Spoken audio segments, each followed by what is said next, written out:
चाहिए बाजार के भरपूर एक्शन के लिए और एक्सपायरी के लिए हम, आप और बाजार बिल्कुल है तैयार, और वो भी जबरदस्त तेजी के मूड के साथ। जी हाँ, दिन के उच्चतम स्तरों की तरफ आता हुआ निफ्टी फिर से 10,600 को दस्तक देता हुआ, तो आखिरी 1.5 घंटा रहेगा बेहद एक्शन भरा। कहाँ होगी एक्सपायरी और अगले 1.5 घंटे में कहाँ कमाई और कल की क्या करे तैयारी, इस पर रहेगा खास फोकस। फाइनल ट्रेड में आप सबका स्वागत है। नमस्कार, मैं हूं अनिल सिंघवी। और नमस्कार, मैं हूं दीपांशु भंडारी। शानदार एक्सपायरी के लिए तैयार हो जाइए, भरपूर एक्शन है। कल भी हमने देखा था आखिरी 1-1.5 घंटे में बाजार काफी गर्म थे और अभी भी हम वैसा ही सेटअप देख रहे हैं। तो देखते हैं किन लेवल्स पर एक्सपायरी होगी, जानेंगे अनिल जी के लिए एक्सपायरी पर स्ट्रैटेजी क्या होनी चाहिए, और हमारे गेस्ट भी आपको बेहद कई सारे कॉल्स देने वाले हैं स्टॉक्स पर। तो उससे पहले अनिल जी जान लेते हैं कि इस समय है सर दीप, बड़ी बातों में इस वक्त अगर आप देखें तो खास तौर से बाजार की जो तेजी है वो सबसे बड़ी बात है। और उसमें भी निफ्टी जिस तरह से बड़ी तेजी के साथ मजबूत होकर दिन के हाई पॉइंट की तरफ आया है, आप देख सकते हैं 10,593 यानी कि 10,600 का जो ऊपरी टारगेट था लगभग उसके आसपास इस वक्त बाजार ट्रेड करते दिख रहे हैं। तो इससे बढ़िया बात हो नहीं सकती कि बाजार बेहद मजबूती के साथ इस वक्त कारोबार कर रहे हैं और बैंक निफ्टी भी अब जोश में आता हुआ दिख रहा है। मुनाफा वसूली हुई है 22,000 के नीचे थोड़ा फिसला था, लेकिन फिर से 22,250 के आसपास आता हुआ। आईटी शेयरों में जोश है, ऑटो शेयर्स मजबूत है, आईटी इंडेक्स तो 3% चला है। एफएमसीजी, फार्मा और रियल एस्टेट शेयरों में हल्की कमजोरी है। यूरोप के बाजार 2-2% मजबूत है और डाउ फ्यूचर्स हमारे बाजारों को देखकर जोश में आता हुआ लगभग 250 अंक ऊपर डाउ फ्यूचर्स है। अब बोलिए और क्या सुनना बाकी है आपको? बिल्कुल अनिल जी, और आज सुबह जब हम बात भी कर रहे थे कि रेंज की, तो आपने कहा था कि निफ्टी 10,600 तक तो जाना चाहिए, और बिल्कुल सर वैसा ही सेटअप इस समय लग रहा है। निफ्टी की अच्छी परफॉर्मेंस आ रही है, 10,550 एक रेजिस्टेंस रहा है, आज भी वहां से रिवर्सल हुआ था पर अब उसके ऊपर होल्ड कर रहे हैं। अब क्या लग रहा है चाल? और सर बैंक निफ्टी में वैसी परफॉर्मेंस क्यों नहीं आ रही? बैंक निफ्टी में परफॉर्मेंस तो अच्छी आ रही है, बट निफ्टी को थोड़ा अंडर परफॉर्म क्यों करता हुआ दिख रहा है बैंक निफ्टी? देखिए दीप, मुझे एक चीज़ का जवाब दीजिए आप पहले। मैं इससे पहले कि मैं ये सब चीज़ आपको बताऊं, मुझे एक चीज़ का जवाब आपसे चाहिए, और वो जवाब ये चाहिए कि अच्छा बताइए, पिछली बार मैंने कब, किस दिन निफ्टी और बैंक निफ्टी पर सुबह आपको एक ही राय दी खरीदारी की, दोनों तरफ वाली राय नहीं दी कि इस रेंज में बेचिए इस रेंज में खरीदिए? याद आता है आपको कुछ? नहीं ना? नहीं, कभी नहीं। मेरे एंकरिंग शुरू करने से तो आज तक तो कभी नहीं सर। हाँ, हार्डली कभी एक आध बार हुआ होगा तो हुआ होगा, वो अलग बात है। तो देखिए डेटा जो स्ट्रॉन्ग इतने दिख रहे हैं, और जबकि ऐसा नहीं कि कोई ग्लोबल मार्केट बहुत अच्छे थे। आप देखिए सुबह हम जब शुरू कर रहे थे डाउ 70-80 पॉइंट नीचे बंद हुए, राइट, ऊपर से 350 पॉइंट घटकर डाउ फ्यूचर्स फ्लैट थे, 5-25 पॉइंट 50 पॉइंट ऊपर थे, ज़्यादा नहीं थे। हांगकांग आज इसलिए बड़ा कल छुट्टी थी, राइट। उसके बावजूद डेटा में जो कॉन्फिडेंस था कि नहीं बाजार को ऊपर जाना है, एक क्लोजिंग कल की हमें बहुत अच्छी मिली थी, दूसरा एक्सपायरी के पहले शॉर्ट कवरिंग साफ दिख रही थी। इन दोनों के कॉम्बिनेशन ने, अब आप देखिए इसमें दो चीजें। अब मैं आपके दूसरे सवाल पे आता हूं कि बैंक निफ्टी उतना क्यों नहीं चल रहा। रीजन मैं बता दूं। पहला कि कल आपको याद होगा हमने ये कहा था कि अब रिस्क रिवॉर्ड रेशियो के लिहाज से निफ्टी खरीदना ज्यादा फायदेमंद है, राइट। निफ्टी में ज्यादा तेजी दिख रही है। बैंक निफ्टी में सुबह बाय कॉल था, सुबह का टारगेट हमारा 22,150 22,250 का हासिल हुआ, 22,450 का नहीं हुआ, उससे थोड़ा पहले 100 पॉइंट नीचे से घुमा है, लेकिन फिर भी 2 टारगेट आपको मिले। और बैंक निफ्टी में आज का 10,600 का अल्टीमेट टारगेट था, तीसरा भी मिला। और मैंने इसीलिए कहा कि आज शॉर्ट करने के चक्कर में मत पड़िए। क्यों कहा? ऐसा नहीं कि बाजार नीचे नहीं आ सकते, नीचे आ सकते ना, आए भी, लेकिन शॉर्ट करने का अगर आपने मानस बनाया तो फिर क्या होता है, एक्सपायरी के दिन पहले से ही शॉर्ट है भाई, उनको कटने दो, आपको और शॉर्ट करके क्यों कटना है? Point number 1।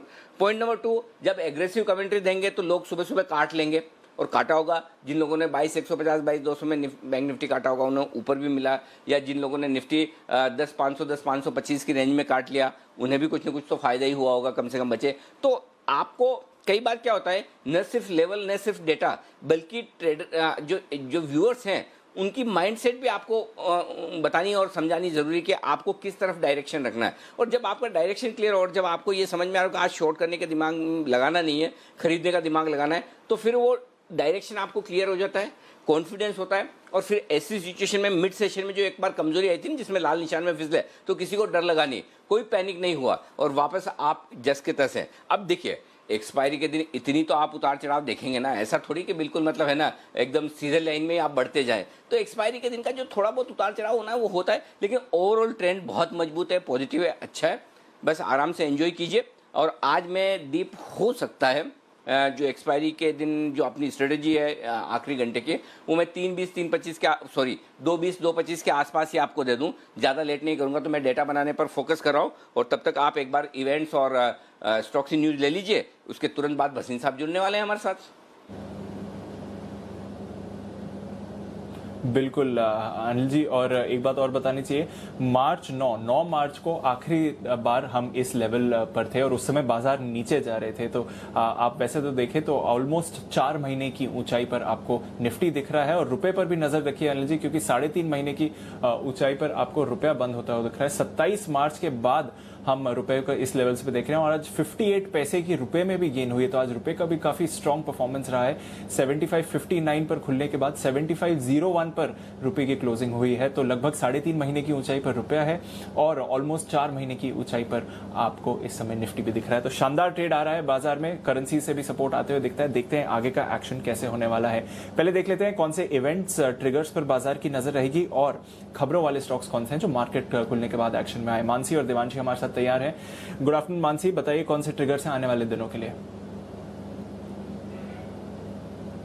Good afternoon Deepanshu. आज कैश स्पेस की कंपनी महाराष्ट्र सीमलेस के नंबर्स आने वाले हैं। इसके अलावा टाटा पावर की बोर्ड बैठक अहम है। इक्विटी डेट के जरिए फंड जुटाने पर सोच विचार होगा। आरबीआई का 10,000 करोड़ का स्पेशल ओपन मार्केट ऑपरेशन आज से खुल चुका है और ओपन मार्केट ऑपरेशन के जरिए बॉन्ड यील्ड को नियंत्रित करने की कोशिश होगी। इसके अलावा अमेरिका के साप्ताहिक बेरोजगारी के आंकड़े भी आज आने वाले हैं। कल की अगर बात करें, कल सबसे पहले तो दोपहर 12 बजे भारत बॉन्ड ईटीएफ की डिजिटल लॉन्च कॉन्फ्रेंस होने जा रही है, जिस पर हम नजर रखेंगे। साथ ही अमेरिका के बाजार कल बंद रहने वाले हैं।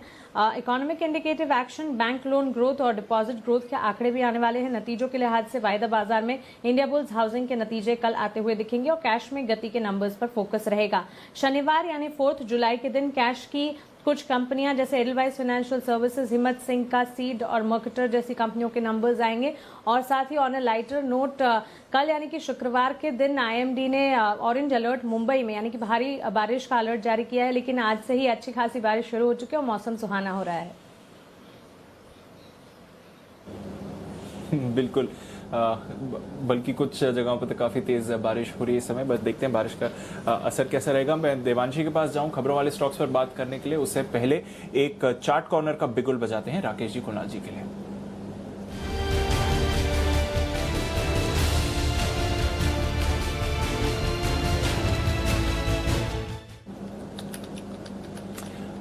बताएं सर। दीपांशु, खरीदारी की राय है महिंद्रा एंड महिंद्रा फाइनेंस पर। काफी समय से स्टॉक कंसोलिडेट कर रहा था और जिन स्तरों पे चल रहा है, ना सिर्फ पॉजिटिव क्लोज है, काफी पॉजिटिव क्लोज है, नीट क्लीन क्लियर ब्रेकआउट है, पॉजिटिव क्रॉसओवर लीडिंग और लैगिंग इंडिकेटर्स पर है। खरीदारी की राय है M&M फाइनेंस पर। ओवर टू कुणाल जी।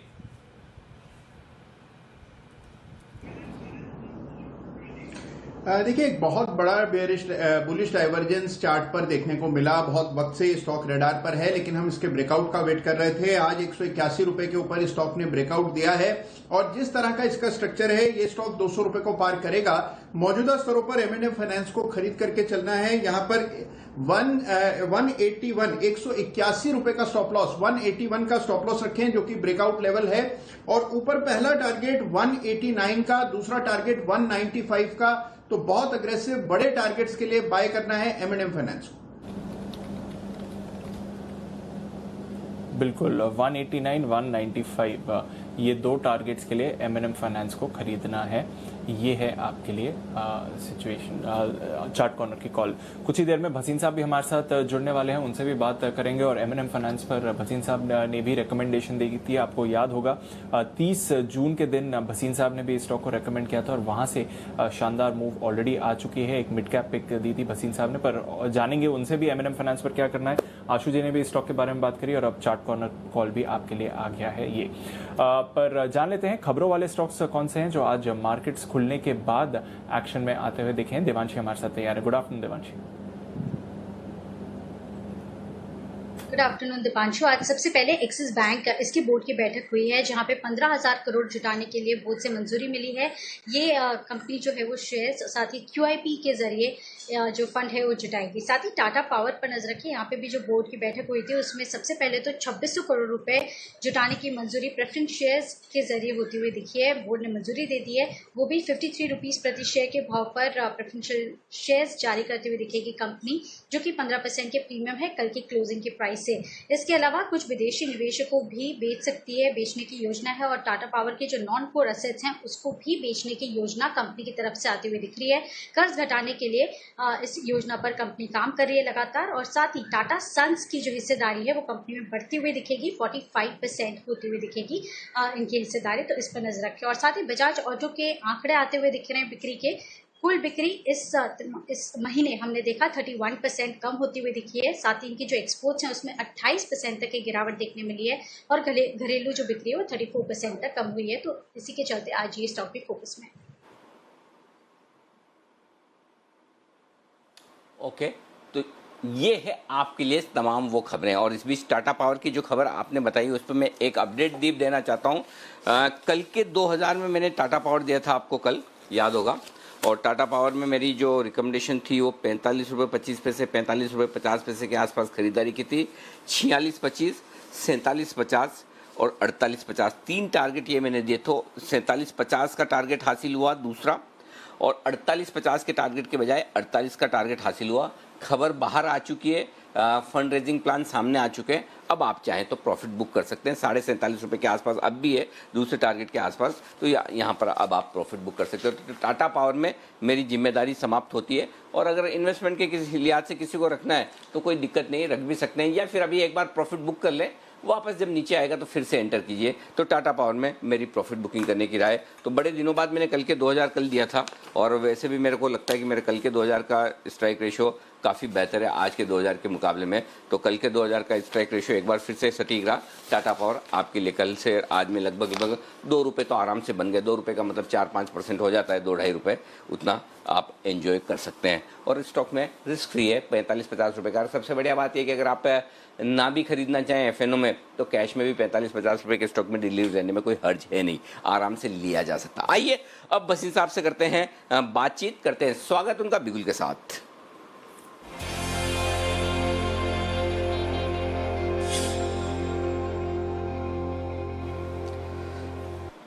स्वागत है सर आपका। आग लगी है शेयरों में भी और मार्केट में भी, बताइए कहां कहां और तेजी करनी है? सर थोड़ा सा यहाँ पे प्रॉफिट बुकिंग का भी सुझाव है। और आपने टाटा पावर जिक्र किया, आपको पता है 34-35 रुपए में मैंने बहुत जोर से ठोक के आपको कहा था सर 48 और 50 रुपए दिख जाएगा। इतनी जल्दी मेरे को भी उम्मीद नहीं थी, लेकिन अभी भी मुझे लगता है कि सही कई शहरों में बहुत जान है। और सर दूसरा आपको एक और मुबारक दूं, 184 रुपए हो गया M&M फाइनेंस। तो जिन्होंने लिया है उसमें सीधा 10-12% रिटर्न आ रहा है। एक आपको बॉश दिया था 11,300, वो 11,850 मार गया। और बाकी जितने हमारे प्रॉफिट के SBI लाइफ सर 740 वाला 820 मार गया। सर यहाँ एक डिस्क्लेमर भी है, मैंने पहले भी दिया है कि I have no positions in the stocks, but as a brokerage house sir जो मैं रिकमेंड करता हूँ, मेरे क्लाइंटों की पोजीशन इसमें बन सकती है for the short term and the long term. इसके लिए मैं ये डिस्क्लेमर देना चाहता हूँ सर। एक बार सिर्फ सर वापस बताएं, मैं मिस कर गया। क्या मेरी आवाज थोड़ी सी कट गई थी, क्या बोल रहे थे सर? क्या डिस्क्लेमर देना चाहते हैं? कहते हैं निफ्टी पे, आप निफ्टी की चाल बताते हैं। निफ्टी मेरे पे कोई इंडेक्स का मैं अपना व्यू देता हूँ, मेरी कोई पर्सनल पोजीशन नहीं होती। और मेरे क्लाइंटों की जरूर लेने और बेचने की शॉर्ट टर्म और लॉन्ग टर्म होती है, but that's the nature of the brokerage house and that is why. तो डिस्क्लेमर है, but I have no personal position in any of the stocks और इंडेक्सेस। बिल्कुल परफेक्ट है। और कभी किसी स्टॉक में रहेगी तो आपको बता भी दी जाएगी, वैसे कभी होती नहीं है, लेकिन हाँ ये बेहतरीन स्टॉक है। और एक चीज़ और जो बसीन साहब आज स्पेसिफिकली करेंगे, काफ़ी तेजी हुई है, अच्छी तेजी हुई है, थोड़ी थोड़ी प्रॉफिट बुकिंग भी करते चले। अच्छा सर, अब आज कितने कॉल्स हैं और क्या सारे तेजी वाले हैं या कोई शॉर्ट भी है? सर दो कॉल है, दोनों बाय है। एक डिलीवरी का है जो आप पूछते हैं, और एक है जो मेरे को ट्रेडिंग का पिक दिख रहा है, वो मैं बोलूँ तो पहला पिक है सर एक्साइड। ऑटो में तेजी है, 52 में लीजिए, 48.5 का स्टॉप लॉस, 62 से 65 का टारगेट। ओके, 62 से 65 रुपए के टारगेट के लिए आपको करनी है एक्साइड में खरीदारी। आगे का आंकड़ा लगाना जरूरी है। वसीम साहब ने पीछे के 2 डिजिट दिए हैं, आपको आगे वाला डिजिट भी लगाना है। एक्साइड, एक्सेल नहीं, एक्साइड इंडस्ट्रीज है, इस पर खरीदारी करनी है, न कि एक्सेल। तो एक्साइड इंडस्ट्रीज का मैं भाव आपके सामने 1 मिनट रख दूं। एक्साइड कहाँ गया, ये रहा। ओके, एक्साइड 153 है, तो 152.50 के आसपास खरीदना है। 148.50 का स्टॉप लॉस लगाना है। 162 से 165 के टारगेट के लिए करनी है आपको खरीदारी। सर ये ट्रेडिंग वाला है या ये डिलीवरी वाला है? सर ट्रेडिंग कर लीजिए, delivery, because it will be the biggest beneficiary of जो आपको दिख रहा है कि ऑटोज में जो सेल है और बैटरीज का तो आज की डेट में काम बहुत बढ़िया। अमर राजा और ये का मार्केट से दुओपॉली, इसलिए मुझे तेजी लग रही है। तो अब आप कहें सर मैं दूसरा कॉल दूं? ठीक है, डिलीवरी वाला है सर। जी, एक मिनट आप कॉल दें, उससे पहले मैं एक बार लेवल्स ठीक करवा देता हूँ। हाँ, दूसरा कॉल बताएं सर। जी सर, ये मैंने आपके यहाँ 17 रुपए, 18 रुपए, 22 रुपए में कहा था। एनबीसीसी का भाव 23, 23.5 है। ओके। इसमें आप ट्रेडिंग के लिए या माने अगर आप स्टॉप लॉस रखना चाहें तो 19.5 का रखिए, लेकिन ये 35 का भाव आपको दिवाली तक दिखता है।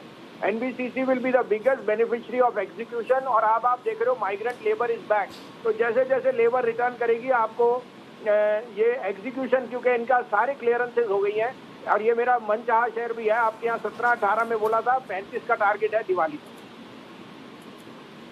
तो इन दोनों में से डिलीवरी वाले कॉल के हिसाब से जिनको लेना है वो कौन सा लें sir? Sir delivery NBCC forward में नहीं है, डिलीवरी है। और एक्साइड भी मैं सोचता हूँ अगर आप डिलीवरी करें तो आपको 10% रिटर्न इसमें भी मिलना चाहिए। बहुत ही बढ़िया। तो 2 स्टॉक और आपके डिलीवरी के आगे। महिंद्रा एंड महिंद्रा, आपको याद होगा सोमवार के दिन भसीन साहब ने कहा था 166 रुपए में डिलीवरी लीजिए, 185 का टारगेट। सोमवार से आज गुरुवार भी पूरा नहीं किया हमने, और उसमें देखिए सोमवार को भी दोपहर वाले शो में बोला था 166 में लीजिए, और आज गुरुवार को दोपहर वाला शो है 185 का टारगेट मार गया। ये 10% से ज़्यादा, 10% क्या उससे ज़्यादा हो गया रिटर्न। ये तो 13-14% रिटर्न हो गए। 4 ट्रेडिंग सेशन भी पूरे नहीं हुए। 2 स्टॉक और नोट कर लीजिए, एक्साइड इंडस्ट्री और एनबीसीसी। दोनों इन्वेस्टमेंट के लिहाज से भी ले सकते हैं डिलीवरी में, और जिनको ट्रेडिंग करनी है ट्रेडिंग भी करें। 162-165 का टारगेट आपका एक्साइड का हो गया। एनबीसीसी का टारगेट 35 रुपए का है। 19.50 का स्टॉप लॉस लगाएं अगर आप डिलीवर कर रहे हैं। शुक्रिया सर, और 3 बजे आपसे फिर मुलाकात होगी। फिर आपके बीटीएसटी कॉल्स में आपसे उस समय पूछूंगा। तो ये 2 बेहतरीन पिक्स वसीम साहब की तरफ से आपके लिए आते हुए एंजॉय कीजिए सेंसेक्स को, जो 600 अंक ऊपर है, अब सिर्फ 600 अंक ऊपर। और एंजॉय कीजिए निफ्टी को, 160 अंक ऊपर है, और बैंक निफ्टी 225 अंक मजबूत है। ये है आज की जबरदस्त तेजी। तो डीप एक्शन में है पूरा बाजार, और मैं अपने इसको फाइनल टेस्ट दे रहा हूं। मेरी स्ट्रेटेजी को लगभग तैयार हो रही है। बिल्कुल अनिल जी, आप स्ट्रैटेजी को फाइनल टच दीजिए, तब तक मैं कुछ और जो बजिंग स्टॉक्स हैं, मूविंग स्टॉक्स हैं, उन पर एक्सपर्ट्स की राय एक बार ले लेता हूं। एक बार फिर से हम देख रहे हैं सुबह के जो हाई बीटा फाइनेंशियल स्टॉक्स हैं, वहीं पर आपको बेहतरीन एक्शन में देखने को मिल रहा है। बंधन बैंक पर नजर डालिए, 7.5% ऊपर है इस समय। इक्विटास 6.5% की तेजी यहां पर बन रही है। महिंद्रा एंड महिंद्रा फाइनेंस, जिसके बारे में अभी हम बात कर रहे थे, साथ ही नजर रखिए L&T finance. HDFC limited days high पर इस समय ट्रेड कर रहा है 1880 के लेवल्स पर, वहां पर भी शानदार मूव आ रही है। और साथ ही फिर कुछ और स्पेसेस में देखिए, मदरसन सुमी बड़ा ब्रेकआउट आया है, 5% की तेजी। हीरो मोटो बड़ा ब्रेकआउट है। बॉश, भसीन साहब ने जो पहले रेकमेंड किया था। इन्फोसिस अच्छी तेजी दिखा रहा है। साथ ही आपको TCS, take Mahindra, HCL tech भी अच्छे फॉर्म में दिखेंगे। फार्मा के उतना अच्छा दिन नहीं रहा है, बट कैडला यहां पर आप अच्छी परफॉर्मेंस भी आते हुए देख रहे हैं, तो वहां पर भी नजर डालिए। तो शानदार मूव्स आ रही हैं इस समय बाजार में, और जानते हैं हमारे एक्सपर्ट से कि और कौन से स्टॉक्स पर आपको नजर रखनी चाहिए जैसे जैसे हम क्लोजिंग की तरफ चल रहे हैं। सुमित जी, आपसे पूछना चाहूंगा, बंधन बैंक में कोई मूव दिख रहा है जिस तरह से एक अच्छी रिकवरी आई है, या फिर इक्विटास जो आपका पहले एक ट्रेडिंग फेवरेट रहा है, वहां पर कोई ट्रेड देख रहे हैं इस समय? Good afternoon Deepanshu. सुबह बंधन बैंक में हमारी बात हुई थी और हमने बाय का व्यू दिया था, और हमें ऐसा लगता है कि बंधन बैंक अभी यहाँ से और भी तेजी दिखाएगा। बंधन बैंक के अंदर बाय का व्यू लेके काम करें, जिन्होंने पोजीशंस बना रखी है वो होल्ड करें। ऊपर में ऐसा लगता है 370 रुपए से लेकर 380 रुपए तक का मूव बंधन बैंक में देखने को मिल सकता है। और जहां तक फाइनेंशियल स्टॉक्स का सवाल है, NBFC स्टॉक्स का सवाल है, इक्विटास के अंदर 55 रुपए का लेवल टूटने के बाद 58 रुपए से लेकर 60 रुपए तक का अपसाइड मूव देखने को मिल सकता है। तो इक्विटास के अंदर भी लॉन्ग पोजीशंस बना के चलने का सलाह रहेगा। बिल्कुल लॉन्ग पोजीशन बना के रखिए। 350 के लेवल्स पर आ गया है बंधन बैंक, तो हाई बीटा फाइनेंशियल नेम्स में आप शानदार मूव देख रहे हैं। पर हमारा लगातार एफर्ट रहा है आपको कुछ ऐसे चीज़ों के बारे में मार्केट में हाईलाइट करने के लिए जहां पर आप ट्रैप हो सकते हैं या फिर एक अनयूजुअल मूवमेंट आता है। हमने आपको ओमैक्स के बारे में भी बताया। हम ये स्टॉक्स पर्सनली कभी रेकमेंड नहीं करते हैं, इस चैनल पे हमारे एक्सपर्ट्स आपको रेकमेंड नहीं करेंगे, हम रिकमेंडेशन के तौर पर बात नहीं करते हैं, पर एक एजुकेशन पर्पसेस के लिए आपको दिखाते हैं कि किस तरह से दोनों तरफ के मूवमेंट होते हैं और किस तरह से आपका पैसा ट्रैप हो जाता है। ऐसा ही एक स्टॉक जिस पर आपको नजर रखनी चाहिए, रुचि सोया। इसके बारे में हमने तब भी बात करी थी जब प्रमोटर चेंज हुआ था, पतंजलि का एक्विजिशन हुआ था। उसके बाद हमने देखा है कि स्टॉक में काफी अच्छी तेजी भी आई है। अब क्या चल रहा है, आगे की चाल कैसी रहेगी, किस तरह से मार्केट का मूड बन रहा है और अर्निंग्स के बाद क्या एक्शन रहा है, इस पर एक बार देख लेते हैं। संदीप ग्रोवर हमारे साथ रिसर्च करके तैयार है। संदीप बताइए, रुचि सोया में हम काफी इंटरेस्टिंग मूवमेंट काफी समय से देख रहे हैं, अब थोड़ी चाल बदली है इस स्टॉक की, रिसर्च क्या बता रही है? देखिए, जबरदस्त एक्शन इस स्टॉक में देखने को मिला है। आपको थोड़ा बैकग्राउंड में लेके जाते हैं किस तरह से इस कंपनी के जो फॉर्च्यून्स हैं वो बदलते हुए दिखे हैं, कब से इसमें मूवमेंट आना शुरू हुआ और वापस अब जो रिवर्सल हो रहा है उसकी पूरी जानकारी आपके सामने रखने की कोशिश करते हैं। दरअसल पतंजलि का जब से अधिग्रहण हुआ है, पतंजलि ने जब से इसका अधिग्रहण किया है तब से लेके अब तक आप देखिए करीब 700% के आसपास का मुनाफा ऑलरेडी पतंजलि, आप देखिए इनका जो निवेश किया है इन्होंने उसमें वो देखने को हो चुका है।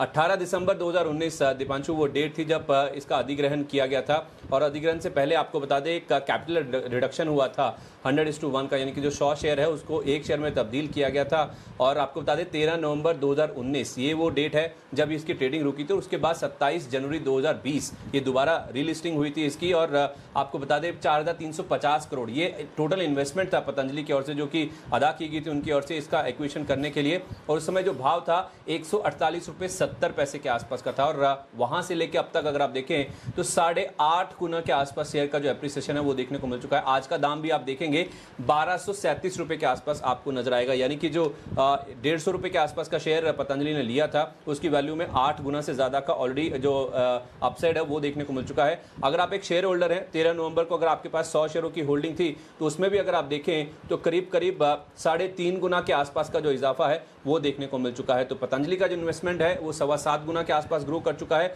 और एक शेयर होल्डर अगर आप हैं जिसकी एक शेयर की वैल्यू 335 रुपए के आसपास है वो बढ़कर अब 1237 हो चुकी है, यानी कि वहां पे भी आप देखें तो करीब 3.25 गुना के आसपास का जो इन्वेस्टमेंट है वो ऑलरेडी देखने को मिल चुका है।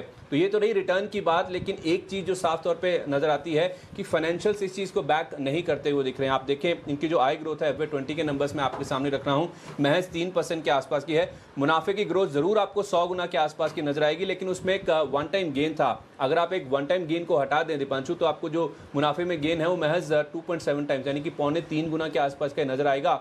और ये जो पूरी रनअप हुई है, मैनेजमेंट को रिटर्न्स बहुत अच्छे मिले हैं, लेकिन मैनेजमेंट खुद इस चीज़ को लेकर हैरान है कि इतना ज़्यादा शेयर प्राइस में जो एप्रिसिएशन है वो शायद वारंटेड नहीं है। और आपको मैं एक चीज़ और बताना चाहता हूँ कि सब जो हुआ है लो वॉल्यूम्स पे हुआ है, क्योंकि 5% का सर्किट है। एक तरफा ऊपर के सर्किट इस स्टॉक में देखने को मिल रहे थे, अब आप जैसे कह रहे हैं कि रिवर्सल हो रहा है स्टॉक में, तो 5% के जो नीचे के सर्किट्स हैं वो कहीं ना कहीं अब लग रहे हैं और सब हो रहा है लो वॉल्यूम्स के आसपास। तो इसको लेकर कहीं ना कहीं मैनेजमेंट भी थोड़ा सा चिंतित नजर आ रहा है। बिल्कुल संदीप, और जैसे आपने कहा मैनेजमेंट भी थोड़ा चिंतित नजर आ रहा है, बल्कि स्वामी रामदेव से जी बिजनेस की एक्सक्लूसिव बातचीत हुई थी कुछ दिन पहले और उनसे भी हमने ये सवाल पूछा था कि किस तरह से मूवमेंट आ रहा है, इसकी आप क्या वजह देख रहे हैं या फिर आपको इसकी कोई चिंता है। एक बार देख लेते हैं कि इस बात पर स्वामी रामदेव का क्या कहना था। ये लालची लोगों ने बढ़ा दिया, मुझे इसको कंट्रोल करना पड़ेगा। ये भी आपको ब्रेकिंग देता हूं अनिल भाई, अभी इसको हमें कंट्रोल करना पड़ेगा। इसमें भी कुछ लालची लोग घुसे हुए, अरे स्वामी रामदेव है, अरे पतंजलि है, अरे रुचि सोया साहब खरीदो खरीदो। तो मैं लोग कहते मेरे शेयर खरीदो उसका भाव बढ़े, मैं कहता हूं मैं इसको घटाऊंगा, मैं इसको घटाना चाहता हूं। भाई अभी ऐसे पागलों की तरह इसके पीछे मत लगो। और आपका क्योंकि बिजनेस चैनल है अनिल भाई, मैं सबसे हाथ जोड़ के प्रार्थना करता हूं, मेहरबानी करो भाई, रुचि सोया के शेयर और मत बढ़ाओ भाई, इसको जो है अभी ठहरने दो भाई, इतना ज्यादा मत बढ़ाओ, लालच मत करो, थोड़ा धीरज रखो। पेशेंस। बिल्कुल। और अनिल जी, मुझे याद है 19 जून को जब आपने योग दिवस से पहले स्वामी रामदेव से बात करी थी, तो उन्होंने भी बोला था कि ये इस तरह मूवमेंट नहीं होना चाहिए और हमें भी कंसर्न है कि ये क्यों ऐसा हो रहा है। और सर देखिए, अगर आप हैं इसमें तो आपको एग्जिट अपॉर्चुनिटी नहीं मिलेगी, एंटर करना चाहते हैं तो अपॉर्चुनिटी नहीं मिलेगी, सर्किट टू सर्किट मूव करते रहते हैं सर, और लॉजिक नहीं समझ में आता कि ऐसी मूव्स क्यों आ रही हैं। दीप, देखिए, यही कोशिश हमारी हमेशा रहती है कि दर्शकों को जागरूक किया जाए।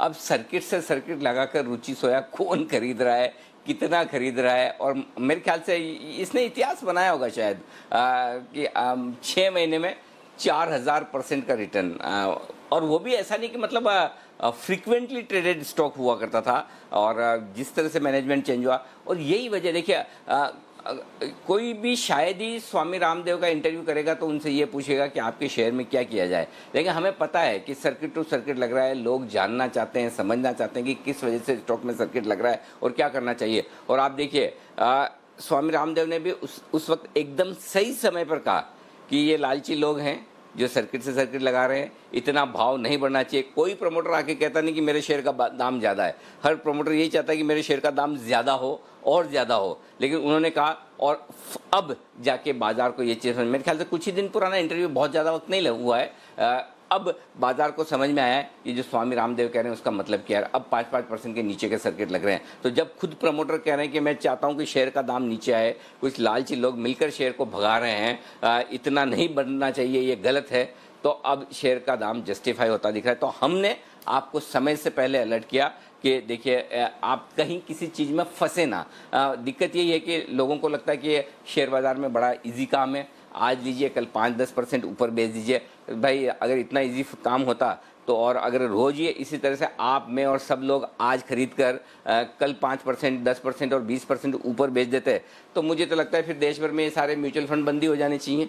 ज़रूरत ही क्या इनकी, सारे म्यूचुअल फंड ही यही काम कर लें, आप में सब लोग हर चीज़ छोड़ के ये काम कर लें। इतना इजी नहीं है स्टॉक मार्केट में पैसा बनाने के। और अब आप सोचिए, फ़र्ज करें कि किसी ने, जिसने 1519 रुपये 65 पैसे के सर्किट पर लिया है रुचि सोया, अब उसको पूछ के देखो कि भाई तेरे को कॉन्फिडेंस है कि तेरे को लाइफ टाइम में या फिर बहुत जल्दी एक विजिबल फ्यूचर में तुझे वापस भाव मिल जाएगा।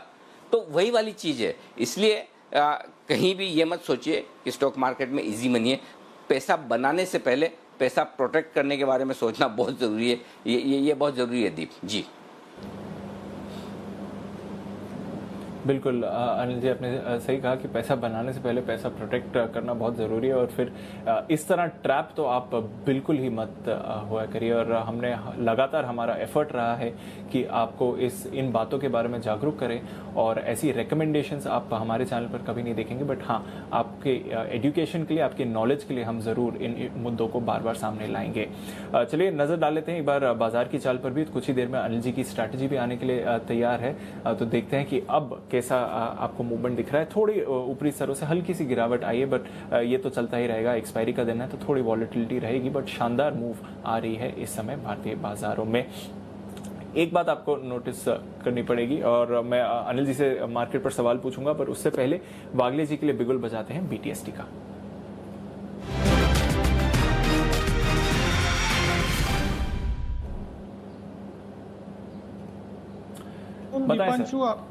Afternoon Deepanshu, afternoon Anil ji. मेरे पास एक बाय कॉल है, स्टॉक है मदरसन सुमी। इसमें एक जिस तरह से 100 के ऊपर निकला है और टिका है, अभी 102.50 का भाव है, यहाँ पर ले लीजिए। 99 रुपीज़ 50 पैसे का स्टॉप लॉस होगा, और 110 का टारगेट मुझे लगता है कल तक आना चाहिए। 102.50 के आसपास ट्रेड कर रहा है, 99.5 का टारगेट, 110 की मूव, तो यहाँ से शानदार तेजी आ सकती है। इन लेवल से भी आप 7-7.5% की अच्छी तेजी एक्सपेक्ट कर सकते हैं। ऑलरेडी 5% ऊपर आपको स्टॉक दिखेगा। ये है आपके लिए मदरसन सुमी पर खरीदारी की राय। तो चलिए नजर रखिए मदरसन सुमी पे। बॉश भी एक और स्टॉक है जहां पर तेजी आ रही है, पर बालकृष्ण इंडस्ट्रीज यहां पर हमने गिरावट आती हुई देखी है। श्रीकांत जी भी हमारे साथ शो पर जुड़ रहे हैं। श्रीकांत जी गुड आफ्टरनून। एक बार बालकृष्ण इंडस्ट्रीज पर ही राय ले लेते हैं। काफी एक्टिव रहा है स्टॉक, और आज भी ऑटो स्टॉक्स अच्छा परफॉर्म कर रहे हैं, पर यहाँ पर थोड़ी मुनाफा वसूली या फिर गिरावट देख रहे हैं। आप किस तरह से स्ट्रक्चर देखेंगे इसका? दीपांशु, देखिए वैसे बालकृष्ण इंडस्ट्रीज का जो फॉर्मेशन है वो एक वी शेप रिकवरी में कन्वर्ट हुआ था। 700 के करीब ट्रेड कर रहा था और वहाँ से लगातार बढ़ते-बढ़ते पिछले 3 या 3.5 महीने में अगर आप देखेंगे तो वो अपने वापस ऊपरी लेवल के काफ़ी नज़दीक आ गया था। इनफैक्ट इसने एक डबल टॉप जैसा फॉर्मेशन बनाया है। जो फरवरी में मार्केट गिरा था या गिरने की शुरुआत की थी, उस वक्त के जो हाइज थे वो उसने तकरीबन छू लिए और मुझे लगता है इसीलिए उसने एक पॉज ले लिया है। एक माइल्ड करेक्शन हो सकता है, शायद अभी 1290 के बाद जो करेक्शन हो रहा है शायद 1230-35 के करीब ही अपना बॉटम बनाए और एक रेक्टेंगल फॉर्मेशन बना सकता है, क्योंकि इसमें बड़ी गिरावट नहीं दिखेगी और वी शेप रिकवरी हुई है इसके लिए। और कभी भी वी शेप अगर रिकवरी होती है दीपांशु, तो मैंने देखा है कि मार्केट में फिर वो स्टॉक बड़ा नहीं गिरता है, वो एक लिमिट में अपने गिरता है और फिर वापस रिकवर हो जाता है। तो मुझे लगता है इवेंचुअली ये स्टॉक आने वाले दिनों में 1430-40 जो इसके ऑल टाइम हाइज थे उसको छूने का दमखम रखता है। तो करंट लेवल से मुझे लगता है कि अगर कोई भी करेक्शन आए तो इसे बाय करके चले, शॉर्ट ना करें। और अगर पोजीशंस अगर हो, अगर ओल्ड लॉन्ग पोजीशंस अगर पड़ी हो तो उसे होल्ड करें। लॉन्ग टर्म में 1430-40 का भाव दिख सकता है। लॉन्ग टर्म मैंने मेरा बोलने का मतलब है यहाँ से 2 से 3 महीने के अंदर। 2 से 3 महीने आप अच्छे मूव्स देखेंगे तो थोड़े मुनाफा वसूली होने दीजिए, बट वैसे स्ट्रक्चर इंटैक्ट है। पर चलिए 2:30 बज गए, जान लेते हैं अनिल जी की मार्केट पर स्ट्रैटेजी क्या है।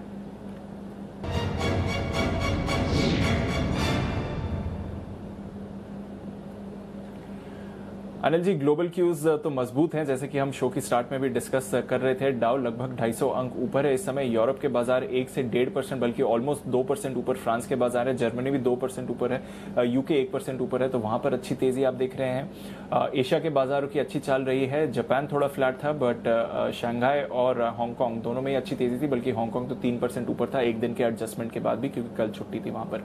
तो अच्छे क्यूज आ रहे हैं सर। और आप स्ट्रैटेजी बताओ। मेरे को एक सवाल यहाँ पर पूछना भी था सर कि अब वो जो बैंक निफ्टी का डिस्काउंट था वो पूरा चला गया है फ्यूचर्स में। अब बैंक निफ्टी स्पॉट और फ्यूचर्स ऑलमोस्ट सेम लेवल पर ट्रेड कर रहे हैं। इसमें 2 चीजें हैं दीप। एक तो ये तेजी की तरफ इशारा करता है, दूसरी तरफ ये इस बात की ओर भी इशारा करता है कि काफी कुछ शॉर्ट कवरिंग आपकी हो गई है, वो भी आपको ध्यान में रखनी जरूरी है। दोनों चीजें देखिए साथ साथ में देखना जरूरी है। पॉइंट नंबर 1, पहले निफ्टी बता दूं। पहली चीज, इत्मीनान रखिए कि 10,500 के नीचे क्लोजिंग नहीं होगी। अब आप ये कहेंगे इसमें क्या बड़ी बात है, नीचे 90 पॉइंट तो ऊपर है। बड़ी बात छोटी बात का सवाल नहीं है, जो डेटा है वो बता रहा हूँ। 10,500 पर जो जिस हिसाब से ओपन इंटरेस्ट बना हुआ है 67 लाख शेयरों का, वो आपको अब तेजी के मार्केट में अगर 70-80 पॉइंट का स्टॉप लॉस विजिबल है तो आपको पता है कि आपको क्या करना है, लॉन्ग करना है। पॉइंट नंबर 1, 10,550 तक ऑलरेडी 55 लाख अभी शेयर अभी भी शॉर्ट है दीप। 55 लाख शेयर आज नुकसान में शॉर्ट कटने वाले हैं, और गलती से 10,600 पार कर गया तो और 60 लाख शेयर जोड़ लीजिए, यानी कि लगभग 1,15,000 शेयर शॉर्ट हो जाएंगे। और अगर 3 बजे के पहले पहले, इसीलिए मैं आज जल्दी कर रहा था कि मैंने कहा जल्दी कर लेते हैं आज अपन, तो अगर 3 बजे के पहले 250 255 तक अगर 10,600 पार करके टिक जाता है निफ्टी, तो फिर आपके लिए ये 10,650 आज ही हो सकता है शॉर्ट कवरिंग के चलते। 1,15,00,000 शेयर वहां पर शॉर्ट हो जाते हैं अगर 10,600 पार करके टिकते तो। अदरवाइज 60 लाख शेयरों का ओपन इंटरेस्ट 10,600 के कॉल्स पे है, 65 लाख शेयरों का 10,500 के पुट पर है। 100 पॉइंट की रेंज है, इस रेंज में आपको बाकी का 1 घंटा निकाल लेना है, बस सिंपल चीज है। तो आप 10,600 के नजदीक आए तो प्रॉफिट बुक कर लीजिए, अगर पार करता हुआ दिखे तो फिर फ्रेश तेजी करिएगा, उस समय वो तब की तब देखी जाएगी। ये चीज है, ये होगी आपकी निफ्टी। अब बैंक निफ्टी आ जाओ। 22,000 के पुट पर 12 लाख शेयर हैं, तो वो मजबूत सपोर्ट है। लेकिन 22,200 से लेकर 22,500 की रेंज में काफी कॉल राइटिंग हुई पड़ी है। तो अगर निफ्टी 10,600 पार निकला तो ही बैंक निफ्टी कमाल करके आज 22,450 जाएगा, नहीं तो बैंक निफ्टी को जो टॉप बनाना था आज का 22,344 का, ये बन गया। तो बैंक निफ्टी पर मैं अभी उतना बुलिश हूं नहीं दीप, जितना कि मैं सुबह था, और सुबह पहले भाग गया, पहले इसने अपना काम करके खत्म कर दिया। अभी बैंक निफ्टी में शांति रखिए, कुछ मत करिए, आराम से बैठिए, देखते हैं क्या कुछ होता है। करेंगे वो कल के लिए करेंगे और 3:20 पर करेंगे। एक्सपायरी का दिन है, हमें बहुत ज्यादा उछल कूद करने में कोई इंटरेस्ट नहीं है। पैसा बना है कल और परसों कॉल खरीद कर, आज सुबह के भी बाय कॉल्स पर और आज सुबह के क्लियर डायरेक्शन पे, तो ऐसा कोई उछल कूद करने की जरूरत नहीं, शांति से बैठेंगे। हाँ, स्टॉक्स पर कुछ बढ़िया कॉल्स आ सकते हैं जिसकी आपको तैयारी रखनी। तो मेरा पॉइंट सिंपल है, 22,200 से लेकर 22,500 की रेंज में कॉल राइटिंग ज्यादा है, 10, 20, 30 30 लाख तो ये हो गए 25 लाख, 55-60 लाख शेयरों का कॉल राइटिंग है, तो ये इतना आसानी से पार नहीं होगा। बैंक निफ्टी में ऊपर में थोड़ा प्रेशर है, 22,000 इंपॉर्टेंट सपोर्ट है, इसके नीचे फिसले तो 21,800 तक की जगह खुल जाती है। तो इसलिए मैं बैंक निफ्टी पर बहुत ज़्यादा बुलिश नहीं हूँ। इनफैक्ट 22,200 22,300 के आसपास मेरी राय होगी, प्रॉफिट बुक कर लें, इंतजार करें, और बाकी तो एक्सपायरी के दिन आखिरी मिनटों में कुछ भी ऊपर नीचे हो सकता है। तो आज अब बचे हुए समय के लिए फ्रेश ट्रेड ना करें, आराम से बैठिए।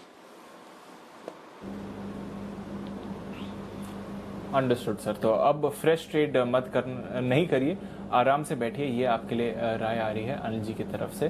बाजार पर इस समय निफ्टी थोड़ा और अच्छी स्ट्रेंथ दिखा रहा है, बैंक निफ्टी में अभी भी स्ट्रेंथ है पर थोड़ा कन्विक्शन कम है। चलिए बाजार की चाल पर नजर रहेगी, पर कुछ स्टॉक्स काफी एक्शन में है, उनमें से एक स्टॉक जान लेते हैं सुमित जी की तरफ से, उनका सैटेलाइट पिक।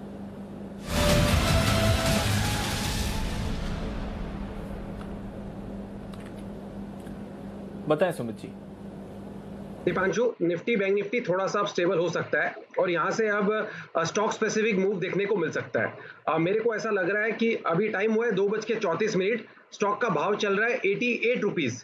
स्टॉक का नाम है जय कॉर्प लिमिटेड। ये स्टॉक हमने पहले भी बहुत बार रिकमेंड किया हुआ है और अभी हमें चार्ट्स पे देखते हुए ऐसा लगता है कि ये स्टॉक यहाँ से एक अच्छा खासा अपसाइड मूव दिखा सकता है। जय कॉर्प लिमिटेड में यहाँ पे सीएमपी पे बाय का व्यू लेके काम करना चाहिए। 18 लाख शेयर्स के आसपास का वॉल्यूम इसके अंदर अभी तक देखने को मिला है और हमें लगता है कि स्टॉक के अंदर यहाँ से वॉल्यूम और बढ़ता हुआ देखने को मिलेगा। जिस तरह का कैंडल और जो वॉल्यूम अभी स्टॉक के अंदर देखने को मिल रहा है, उसको देखते हुए मेरे को लगता है कि स्टॉक का टारगेट ऊपर में 98 से 100 रुपए तक देखने को मिल सकता है। 98 से 100 रुपए तक के टारगेट्स को ध्यान में रखते हुए जय कॉर्प में पोजीशंस बनाएं, जिन्होंने बना रखी है वो होल्ड करें, क्योंकि स्टॉक के अंदर ब्रेकआउट है और वैसे भी स्टॉक पिछले 15-20 दिनों से तेजी दिखा रहा है। ऊपर के अंदर इमीडिएट 95 का हर्डल है, वो निकलते ही 98 से 100 रुपए तक के टारगेट देखने को मिलेंगे। नीचे में 84 रुपए के आसपास का स्टॉप लॉस लगा सकते हैं, 84। ओके, थोड़ा डीप स्टॉप लॉस रख सकते हैं, पर टारगेट्स भी अच्छे हैं। 98 से 100 तो ऑलमोस्ट 10% की तेजी यहां से आपको जैकॉप में दिखेगी और ऑलरेडी स्टॉक अच्छा परफॉर्म कर रहा है, 5-5.5% ऊपर है, पर और तेजी के लिए तैयार दिख रहा है जैकॉप। ये तो रहा जैकॉप। पर कुछ और कैश स्टॉक्स हैं जहां पर अच्छी मूव आ रही है और उन्हीं पर नजर डाल लेते हैं। आज सुबह हमारे एसपीएल मिड कैप सेगमेंट में विकास सालुंके ने एक स्टॉक रेकमेंड किया था, स्टरलाइट टेक्नोलॉजीज, उनकी शॉर्ट टर्म पिक थी और वहां से देखिए तो अच्छी तेजी आ गई है। जब उन्होंने रेकमेंड किया था इस स्टॉक को तब लेवल्स इसके थे लगभग 119-120 के आसपास और अभी भी देखिए तो स्टरलाइट टेक्नोलॉजीज एक शानदार मूव दिखा रहा है। और बंसल जी, मेरे को याद है कुछ दिनों पहले 95 के लेवल्स के आसपास एक चार्ट कॉर्नर कॉल भी आया था स्टरलाइट टेक्नोलॉजीज पर। आज 8% की तेजी आई है। कैसा लग रहा है इसका ट्रेंड और अप मूव देख रहे हैं स्टॉक में? देखिए दीपांशु, जब से चार्ट कॉर्नर आया था तब से कंटिन्यूसली मैं बोलते आ रहे हैं, मैं और कुणाल जी, की वर्स्ट इज ओवर और इसको होल्ड करना चाहिए। और यहाँ पर जो एक बड़ा टारगेट है वो हमारा 135 के अराउंड का है, तो जिन्होंने लिया हुआ है होल्ड करना चाहिए। और नई खरीदारी करेक्शन पे करने की राय है। अगर करेक्शन पर 119-120 के भाव मिलते हैं तो वो अच्छे स्तर है खरीदारी करने के लिए। जिन्होंने लिया हुआ है 135 के शॉर्ट टर्म टारगेट के लिए होल्ड करें।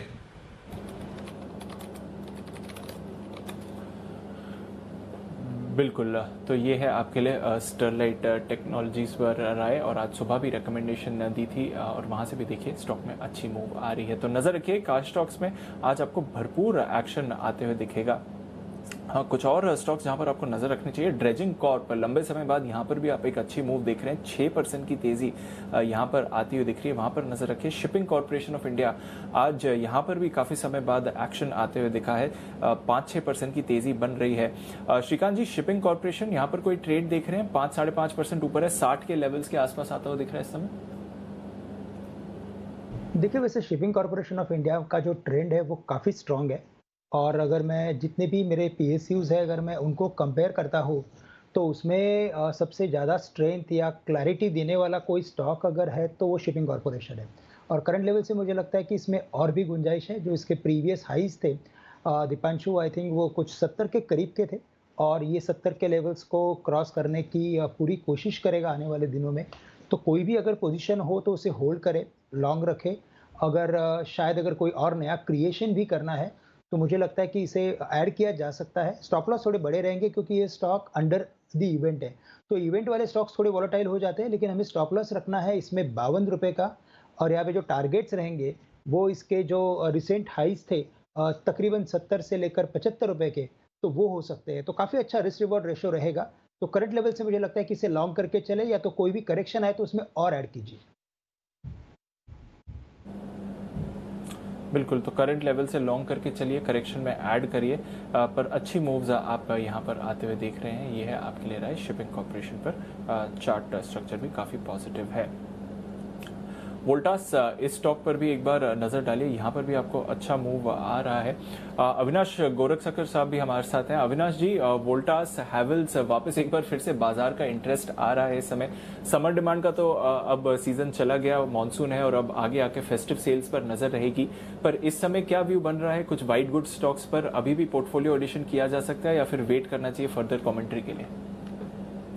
दीपांशु, मुझे लग रहा है कि ऑलरेडी अगर हम वाइट गुड्स की बात करें तो काफ़ी इंक्वायरीज ग्राउंड लेवल पे अभी हो रही है कंज्यूमर ड्यूरेबल स्पेस में, और ऐसा माना जा रहा है कि पहली तिमाही में तो डेफिनेटली इतनी ग्रोथ नहीं रहेगी क्योंकि अप्रैल और मई में लॉकडाउन का इफेक्ट था। लेकिन जो दूसरी तिमाही आएगी सितंबर की, वहाँ पे आपको बहुत अच्छा वॉल्यूम ग्रोथ देखने को मिलेगा। तो यहाँ पे वोल्टास और हेवल्स काफ़ी अच्छे लग रहे हैं। मुझे लग रहा है कि जो भी निवेशक कम से कम 6 से 12 महीने का व्यू लेके चलेंगे उनको अच्छा मुनाफा बनेगा, क्योंकि ओवरऑल हमको लग रहा है कि ये सेगमेंट्स ऐसे हैं जो B2C वाले सेगमेंट्स हैं और यहाँ पे काफी लेटेंट डिमांड है। तो ये डिमांड जो दबी हुई थी वो शायद आपको पूरी तरह से नंबर में FY Q2 में देखने को मिलेगी। तो यहाँ पे खरीदने के मौके जरूर रहेंगे। ओके, तो ये है आपके लिए राय हेवल्स इंडिया पर। और इस बीच एक बड़ी और एक्सक्लूसिव खबर भी आपके लिए आने की तैयारी में, उस पर फोकस करेगा। और स्वाति खंडेलवाल हमारे साथ जुड़ेगी, हमारी एग्जीक्यूटिव एडिटर, जो आपको खबर देंगी कि क्या है खबर और क्या होगा उसका असर भी। इस बीच बाजार 10,570 पर निफ्टी मजबूती के साथ टिके हुए हैं और बैंक निफ्टी 22,000 के आसपास। स्वाति खंडेलवाल जुड़ चुकी है हमारे साथ और पूछते हैं स्वाति से। स्वाति, बताइए क्या है बड़ी और एक्सक्लूसिव खबर आपके पास और किस स्टॉक को लेकर है खबर? जी बिल्कुल, तो ये खबर डाइवेस्टमेंट से रिलेटेड है और जिस तरह से गवर्नमेंट अपना स्टेक कम करना चाह रही है कई PSUs में, तो अब सूत्र मुझे बता रहे हैं, इनफैक्ट गवर्नमेंट ने भी कंफर्मेशन दे दिया है कि मिधानी धातु ये कंपनी है जो फोकस में है और इसमें हम देखेंगे सरकार OFS के जरिए अपना 10% स्टेक बेचेगी। जी हाँ, 10% स्टेक, क्योंकि अभी सरकार का इसमें 74% स्टेक है और OFS के जरिए यहाँ 10% स्टेक कम करने की बात सरकार ने मन बना के अब कुछ बैंकर्स नियुक्त करने हैं इसके लिए, उसकी प्रक्रिया चालू कर दी है। और इसका OFS कंडक्ट करने के लिए जो बैंकर्स के लिए बोलियां मंगाई हैं, जिसके लिए बिडिंग होगी, वो सबमिट होनी है 22 जुलाई तक और बोलियां खुलेंगी 23 जुलाई 3 बजे दोपहर में। तो 23 जुलाई तक आपको मिश्र धातु मिधानी धातु के बैंकर सेलेक्ट हो जाएंगे और उसके बाद OFS जो 10% का कंपनी में देखेंगे वो एग्जीक्यूट होगा। मैं आपको बता दूं कि गवर्नमेंट ये भी कंसिडर कर रही है कि वो कुछ शेयर्स अलॉट करेगी कुछ एलिजिबल एम्प्लॉइज के लिए मिधानी के, वो डिस्काउंट प्राइस पे होंगे OFS के अगेंस्ट। तो ये एक इम्पॉर्टेंट खबर है जिस पर हमें फोकस रखना है और OFS कंपनी का आने की पूरी तैयारी में है और अब बैंकर्स भी नियुक्त इस पे किए जा रहे हैं। अनिल जी। ओके, तो मिश्र धातु यानी कि मिधानी ये है कंपनी जिसका ऑफर फॉर सेल लाने की तैयारी में है। 10% के आसपास की हिस्सेदारी बेचना चाहती है सरकार। 22 जुलाई तक बैंकर्स इसमें बोली लगा सकेंगे और 23 जुलाई को बोलियां खोलने की बात की जा रही है। तो ये है आपके लिए मिश्र धातु। मिश्र धातु के स्टॉक पर नजर डालें। सुमित जी, आपका कई बार फेवरेट रहा है, आपने इसको सैटेलाइट की तरह छोड़ा भी आकाश में। चार्ट पर देखिए वॉल्यूम भारी भरकम है, प्राइस एक्शन भी है, क्या है आपकी राय? बिल्कुल अनिल जी, बिल्कुल, बहुत बार बोला है और अभी स्वाति के बोलने के बाद ये स्टॉक के अंदर मोमेंटम भी स्टार्ट हो गया है। स्टॉक ने कल का हाई ब्रेक किया है, बॉलिंगर बैंड का मिडल बैंड ब्रेक कर दिया है और यहाँ से ये स्टॉक में मोमेंटम और बढ़ता हुआ देखने को मिल सकता है, जिसके अंदर स्टॉक ऊपर में 225 रुपए तक का अपसाइड मूव दिखा सकता है। मिश्र धातु मिधानी ये स्टॉक में लॉन्ग पोजीशन होल्ड करके चले। 200 का लेवल जब तक ये तोड़ेगा नहीं तब तक इसमें कुछ भी घबराने वाला बात नहीं है। ऊपर में 225 से 230 तक का मूव जल्दी ही स्टॉक के अंदर देखने को मिलना चाहिए। ओके, तो ये है आपके लिए मिश्र धातु पर आपके लिए राय। तो जुलाई का महीना रहेगा इस स्टॉक के लिए बेहद अहम, जहां पर ऑफर फॉर सेल लाने की तैयारी है इस वक्त सरकार की तरफ से। आइए स्टॉक्स जो कुछ और एक्शन में है उन पर फोकस कर लिया जाए और कुछ और मजबूत शेयरों पर नज़र डालते हैं। और स्पेशली जो मजबूत शेयर कैश मार्केट के हैं उनमें से रेलवे स्टॉक्स काफ़ी तेज़ी से आज भागे हैं और सरकार ने जो फैसला लिया कि कुछ 100 से ज़्यादा रूट्स खोले जाएंगे प्राइवेट सेक्टर के लिए, जहां प्राइवेट ट्रेन चल पाएंगे। अविनाश जी, इस पर आप राय दीजिए, क्या आईआरसीटीसी या इस तरह के कोई शेयर हैं जो आपको लगता है जहां खरीदारी करनी चाहिए, या फिर आज ज़्यादा गर्म है, थोड़ा ठंडा हो जाए फिर देखेंगे? नहीं, मुझे लग रहा है कि अनिल जी रेलवे में एक राइट्स नाम की कंपनी है जो मुझे लग रहा है कि जो रेल मैनेजमेंट में काफ़ी सिग्निफिकेंट काम करती है। अगर प्राइवेट सेक्टर को अपॉर्चुनिटी दी जाती है तो डेफिनेटली इंक्रीमेंटल ऑर्डर फ्लोज के पॉइंट ऑफ व्यू से राइट्स को काफ़ी फायदा होगा। ऑलरेडी कंपनी ने जो FY20 के नतीजे डिक्लेयर किए बहुत ही शानदार है और मुझे लग रहा है कि इस लेवल से भी खरीदा जा सकता है। थोड़ा बहुत स्टॉक रिजल्ट्स के बाद भागा जरूर है, थोड़ी सी कमजोरी अगर आती है तो खरीदना चाहिए। करीबन 350 साढ़े 300 का टारगेट प्राइस लेके यहाँ पे जरूर एक अच्छा निवेश बन सकता है। तो IRCTC भी अच्छा है, लेकिन IRCTC हमको लग रहा है कि शायद थोड़ा सा अभी भी महंगा है वैल्यूएशंस पे, तो यहाँ पे राइट्स डेफिनेटली एक अच्छा रिस्क रिवॉर्ड इन्वेस्टर्स को दे सकता है। तो ये है राइट्स लिमिटेड जहां पर आपको करनी है खरीदारी। आइए श्रीकांत जी तैयार हैं अपने BTS कॉल के साथ। श्रीकांत जी के लिए बिगुल।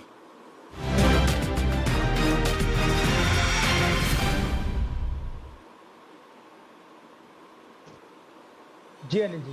श्रीकांत जी बताएं सर। बिल्कुल अनिल जी, मुझे लग रहा है कि अभी वैसे काफ़ी फाइनेंशियल्स चल चुके हैं और काफ़ी सारे सेक्टर्स चल चुके हैं। अब मुझे लगता है कि शायद जो स्ट्रेंथ बनेगा वो वापस एक बार रियल एस्टेट सेक्टर में बन सकता है। और अगर आप पिछले 3 महीनों का अगर आप ट्रेंड देखते हो तो हमेशा ऑटो, फाइनेंशियल्स और फार्मा, ये 3 सेक्टर्स में कहीं ना कहीं हमें अच्छी हलचल देखने को मिलती है और वो स्टॉक्स और सेक्टर्स वापस ऊपर आ जाते हैं। मुझे लगता है कि गोदरेज प्रॉपर्टीज एक ऐसा स्टॉक है कि जिसे हम करंट लेवल से लॉन्ग कर सकते हैं।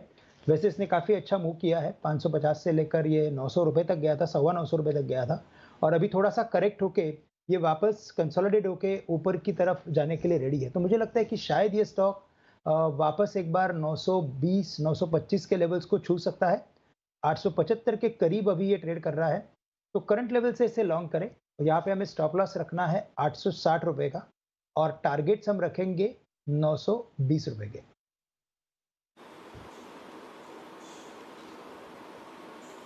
ओके, तो ये है आपके लिए गोदरेज प्रॉपर्टी पर खरीदारी करने की राय। यहाँ पर तेजी करके चल सकते हैं आप। आइए, जुलाई का महीना है और आज आधा साल निकल गया 2020 का। ओह, अभी तक आधा ही निकला। ऐसा लग रहा है कि कब पूरा खत्म होगा 2020 का साल। और वो मैंने एक बहुत बढ़िया व्हाट्सएप भी पढ़ा था। संदीप हमारे साथ जुड़ रहे हैं, संदीप ग्रोवर, जो बताएंगे हमें इस साल की बाकी बचे हुए 6 महीनों के बारे में। तो संदीप, पहले तो आपने जो इंटरेस्टिंग रिसर्च की है कि अगले 6 महीने बाजार का डायरेक्शन कैसा रहेगा और सेक्टर्स कौन से हैं जो एक्शन में रह सकते हैं। लेकिन सबसे ज़्यादा पॉपुलर और पिछले दिनों में जो मैंने व्हाट्सएप पे मैसेज पढ़ा वो ये समझ में आया कि वो कहते हैं कि 19-20 का फ़र्क है, ज़्यादा फर्क नहीं है। तो इस बार सबको समझ में आ गया 19 और 20 का फ़र्क कितना ज़्यादा होता है। कैसा खुशहाल साल 2019 का था और 2020 में देखिए मतलब क्या क्या नहीं हो रहा है। मतलब सीमा पर तनाव, कोरोना, 3 वो सूर्य ग्रहण, चंद्र ग्रहण, क्या क्या आ गए हैं और भगवान जाने क्या क्या। तेजी भी हो रही तो अनाप शनाप हो रही है, मंदी भी हो रही तो अनाप शनाप हो रही है। तो ये 19-20 का जो फ़र्क है हमें समझ में आ रहा है। अब बताइए बचे हुए 20 में आप क्या कुछ कमाल करने वाले हैं? वाकई सर, वो मतलब तो समझ आ गया, फ़र्क तो समझ आ गया हमें, और अब तो कोई पूछ भी नहीं रहा कि कितना बड़ा अंतर होता है। लेकिन 2020 की जहाँ तक बात है सर, अगर आप पहले हाफ से चिंतित हैं, दुखी हैं या किसी भी तरह से परेशान हैं या हताश हैं, तो जो सेकंड हाफ है, जो H2, जो दूसरी छमाही है साल की, वो अच्छी रहती है। और पिछले 5 साल का हमने जो निफ्टी के जो इंपॉर्टेंट बड़े बड़े इंडेक्स है उनका औसत रिटर्न निकालने की कोशिश करिए कि 5 साल में उनका परफॉर्मेंस कैसा रहा है, और उसके कुछ जो की टेक अवेज हैं वो मैं आपके सामने रखता हूँ।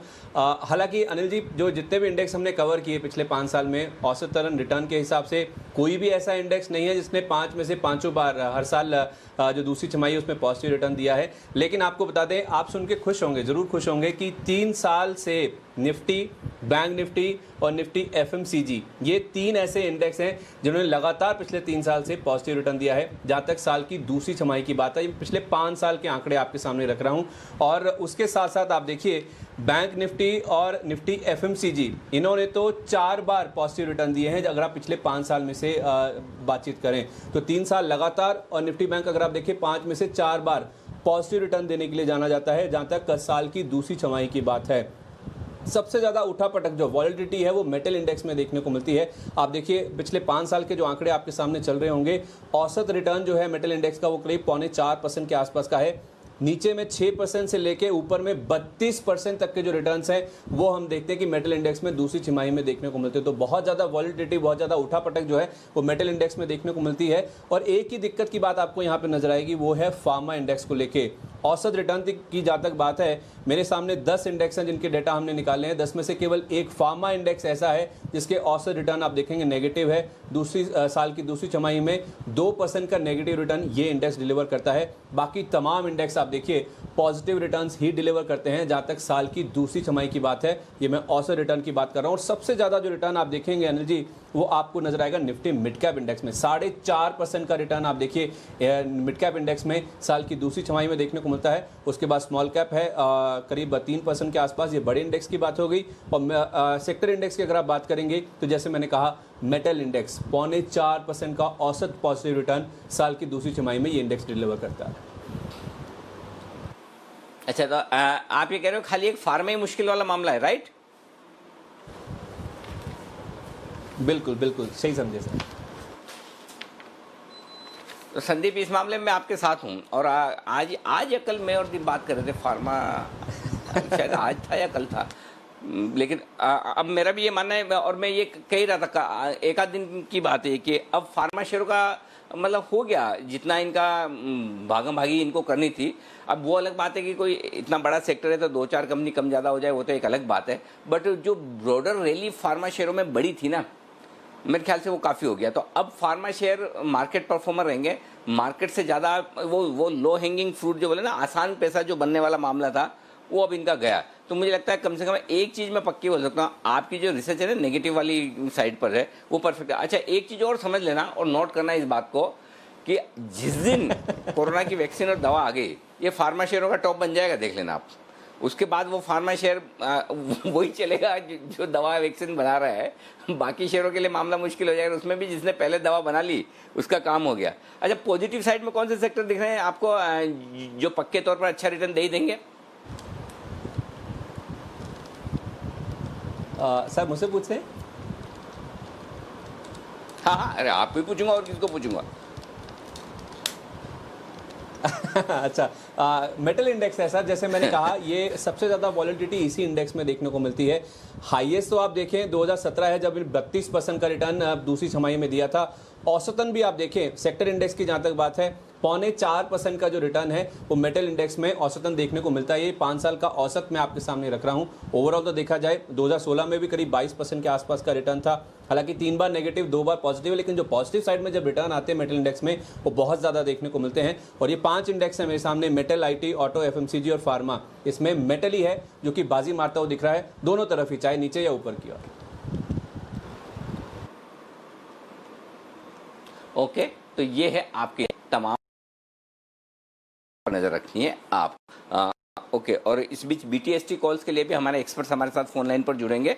और मैं सुमित जी, अरे जुड़े हुए ही है ना सुमित जी, आपको BTST को अभी आपका सुमित जी का BTST बाकी है? हाँ, सुमित जी का नहीं हुआ, श्रीकांत जी का हुआ था गोदरेज प्रॉपर्टी। सुमित जी के लिए बिल्कुल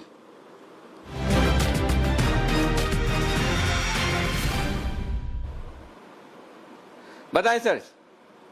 जी अनिल जी, आप लोग मेटल स्टॉक की बात कर रहे हैं, संदीप भी कर रहा है, स्वाति भी कर रही है, आप भी कर रहे हो, मेरे को भी मेटल स्टॉक यहाँ पे अच्छे लग रहे हैं। तो अभी जब मिधानी की बात हुई तो उसके बाद मैंने स्टॉक्स देखे तो टाटा, बिल्कुल, तो टाटा स्टील मेरी नजर पे आया है। 333 का भाव अभी 335 हो गया है, कोई दिक्कत नहीं है, स्टॉक के अंदर बाइंग करें।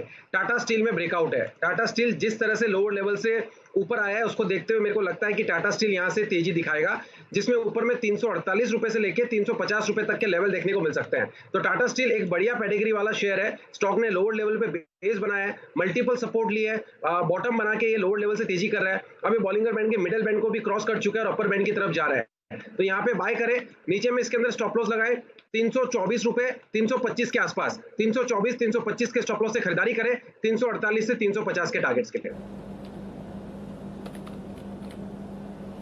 बिल्कुल 348 350 के टारगेट्स के लिए खरीदारी करिए। टाटा स्टील पर हम टाटा ग्रुप स्टॉक्स में अच्छे मूव देख रहे हैं। टीसीएस अच्छा परफॉर्म कर रहा है, टाइटन में स्पाइक आया है, टाटा स्टील है, टाटा इलेक्सी पर हम थोड़ी देर पहले आज सुबह भी कॉल आया था, वहां पर भी आप अच्छी मूव देख रहे हैं। तो टाटा ग्रुप स्टॉक्स पर नजर रखिए। टाटा पावर ऑफ कोर्स वहां पर ब्रेकआउट आपने आते हुए देखा है फंड रेजिंग की खबर के बाद, और टाटा स्टील उसमें सुमित जी की तरफ से एक बीटीएसटी कॉल आपके लिए। पर चलिए बिगुल बजाते हैं और स्वागत करते हैं जय ठक्कर का, छोटा ऑप्शन बड़ी कमाई के लिए।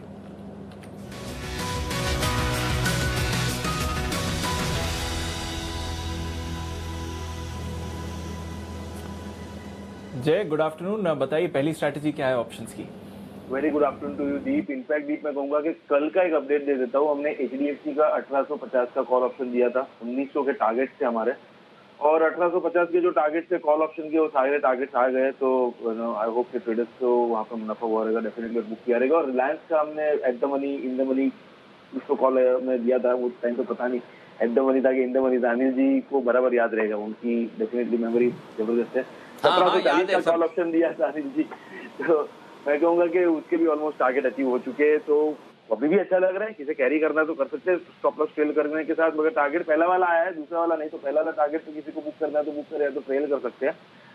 ये अपडेट था बजाज फाइनेंस भी सभी के साथ दिया था। एंड कहीं ना कहीं अनिल जी मैं फार्मा में आपके साथ, संदीप के साथ, दीप के साथ, सभी के साथ सहमत हूँ। इनफैक्ट मैं भी कल कह रहा था कि फार्मा स्टॉक्स में इतनी तेजी अपनी, मतलब कहीं ना कहीं ऐसा लग रहा है कि अब ये टॉप आउट होने आ रहा है, कि हो गया है, मोमेंटम काफी वीक हो गया है।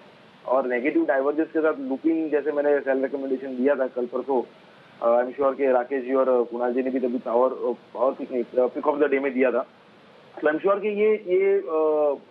ये सेक्टर कहीं ना कहीं वीक लग रहा है। तो आज के दो कॉल रिकमेंडेशन है मेरे। पहला तो वोल्टास के ऊपर है। वोल्टास के ऊपर 560 का कॉल ऑप्शन लेकर चलना है, जो at the money call option है। इसमें एक अच्छा हमें, मैं कहूंगा, ओपन इंटरेस्ट बिल्डअप होते हुए आज के ट्रेडिंग सेशन में नजर आ रहा है। करीब 8% का ओआई है, 24 रुपए पे ये कॉल ऑप्शन ट्रेड कर रहा है, तो इसे खरीद कर चलना है। नीचे हम स्टॉप लॉस थोड़ा दूर वाला रखेंगे, 17 रुपए का स्टॉप लॉस रखेंगे। ऊपर में वोल्टास में मेरा टारगेट स्पॉट में करीब 585 590 का आ रहा है।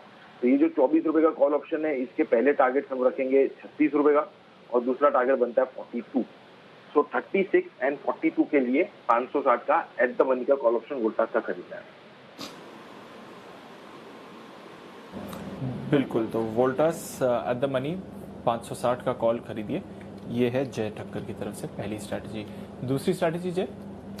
बिल्कुल, बैंकिंग स्टॉक्स अच्छे लग रहे हैं। उसमें से प्राइवेट सेक्टर बैंक मैं कहूंगा दीप, उसमें कोटक बैंक मुझे काफी अच्छा लग रहा है। कोटक बैंक में साइडवेज कंसोलिडेशन मुझे ऐसा लग रहा है कहीं ना कहीं अच्छा हो चुका है। उसमें 1380 का कॉल ऑप्शन हम खरीद के चल सकते हैं, जो 47 के आसपास ट्रेड कर रहा है। एक मैं कहूंगा इसका लॉट साइज छोटा है, तो आई थिंक स्टॉप लॉस भी इनफैक्ट मैं छोटा ही दूंगा इसमें। 34 रुपए का स्टॉप लॉस 47 पे दिया है, तो 400 का ही लॉट साइज आई थिंक काफी मैनेजेबल है ट्रेडर्स के लिए, खास करके रिटेल ट्रेडर्स के लिए। तो मैं कहूंगा 34 के स्टॉप लॉस के साथ इसे खरीदना चाहिए। जो पहला लक्ष्य इसमें दीप बनेगा वो 65 का, दूसरा टारगेट बनेगा 74।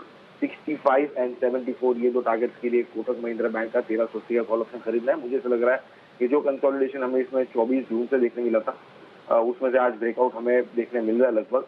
तो ये स्टॉक में ऊपर में लगभग 1400 से लेकर 1425 तक की जगह बनती है। तो वो लिहाज से मुझे ऐसा लग रहा है कि 65 और 74 तक के लेवल्स कॉल ऑप्शन में देखने मिलते हैं। बिल्कुल, तो कोटक बैंक इसका 1380 का कॉल खरीदिए, टारगेट 65 और 74। वोल्टास इसका 560 का कॉल खरीदिए, टारगेट 36 और 42। बहुत बहुत शुक्रिया जय, ये दो स्ट्रैटेजीज हमारे साथ शेयर करने के लिए। कॉल्स ढेर सारी आने के लिए तैयार हैं। पहले चलते हैं श्रीकांत जी के पास बीटीएसटी के लिए, उसके बाद जाएंगे चार्ट कॉर्नर के लिए राकेश कुणाल जी के पास। पर पहले बीटीएसटी का बिगुल।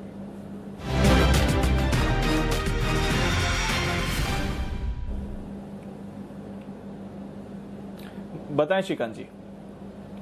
बिल्कुल दिपाशु, इनफैक्ट अपडेट से याद आया कि कल हमने जब एक निफ्टी का कॉल ऑप्शन दिया था, और वो था 10,500 का, 10,420-30 के करीब शायद उस वक्त निफ्टी ट्रेड कर रहा था। और अनिल जी ने वादा किया था कि गुड और शक्कर का मिक्सचर, तो मुझे लगता है कि वो डेफिनेटली मेरे पास आ जाएगा आने वाले कुछ दिनों में। बट साथ ही साथ मुझे लगता है कि वक्त नहीं गंवाना चाहिए, क्योंकि अनिल जी काफ़ी सारे स्टॉक अच्छे ब्रेकआउट से बाहर निकल रहे हैं। और बढ़िया बात यह है कि मार्केट ने एक वीकली जो हाई था 10,550 का, जहाँ पे एक टेक्निकल सेल ऑफ आया था, उस लेवल को क्रॉस किया है। और इसी वजह से मुझे लगता है कि कॉन्फिडेंस बढ़ते जा रहा है और मार्केट एक ऊपरी डायरेक्शन को पकड़ रहा है। एनीवे करंट लेवल से मुझे लगता है कि कंसाइज समय बाय करना चाहिए, रहा है कुछ 460 के करीब। यहाँ पे अगर आप फॉर्मेशन देखेंगे तो ओवरऑल जितने भी पेंट अच्छा करेक्शन हुआ है और रिकवरी बनी है, और ये स्टॉक में कंटिन्यूएशन पैटर्न बनते जा रहा है। तो करंट लेवल से मुझे लगता है कि कंसाइन नेरोलैक्स लॉन्ग करें, 460 का भाव है, 453 रुपए का स्टॉप लॉस रखना है। श्रीकांत जी माफी चाहूंगा, एक बार स्टॉक का नाम फिर से बता सकते हैं? थोड़ा ऑडियो ग्लिच हो गया था। नाम क्या है स्टॉक का? स्टॉक का नाम है कांसाई नेरोलैक। ओके, हाँ। और level sir, target stop loss? वो आपका एक दीप वो वाला आपका स्टॉक है, भूल गए क्या? दीप मेरे ख्याल से दीप भूल गए, वो आपका स्टॉक है। तरीके से मुझे याद है। अच्छे से याद है। बंसल जी आपको शायद याद होगा, नहीं याद होगा, मैं याद दिला दूं वापस। एक मिनट श्रीकांत जी रुकिए। इस स्टॉक का नाम है, श्रीकांत जी क्या नाम बताया स्टॉक का? कांसाई नेरोलैक। हाँ, वो आप और मेरे लिए और बंसल जी के लिए कंसाई नेरोलैक है। और दीप जब नए शो मेरे साथ करना शुरू किया था तब उनके लिए था, जो अंग्रेजी चैनल से आए थे ना दीप, इसलिए तो उनके लिए नाम था कंसाई नेरोलैक। दीप कैसा था, क्या जरा एक बार फिर से बताइए। बिल्कुल Anil ji, Kansai Nerolac. Absolutely. अब अपने स्टॉप लॉस टारगेट बता दिए सर। अब आप दीप ने इतने अच्छे से बोल दिया, बता दिए सर। अब आप दीप ने इतने अच्छे से बोल दिया, आपका स्टॉप लॉस की जरूरत है नहीं, टारगेट ही बता दिए। स्टॉप लॉस तो ट्रिगर होगा नहीं, आप चिंता ना करें। बिल्कुल दीप जी ने अगर मोहर लगा दी है तो बढ़ना ही है वैसे। और टारगेट यहाँ पे एक्सपेक्टेड है 477 से लेकर 478 पे। तो करंट लेवल से कुछ आई थिंक बोलते बोलते भी 65 हुआ है, बट हम स्टॉप लॉस रखेंगे 455 रुपए का, और 400 राउंड फिगर के टारगेट के साथ चलते हैं।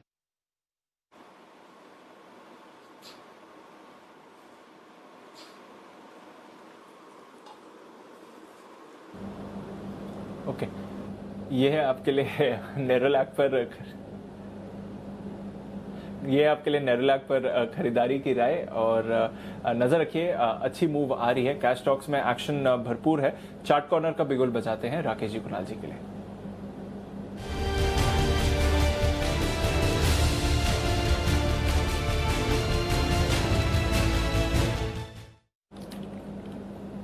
बताएं सर।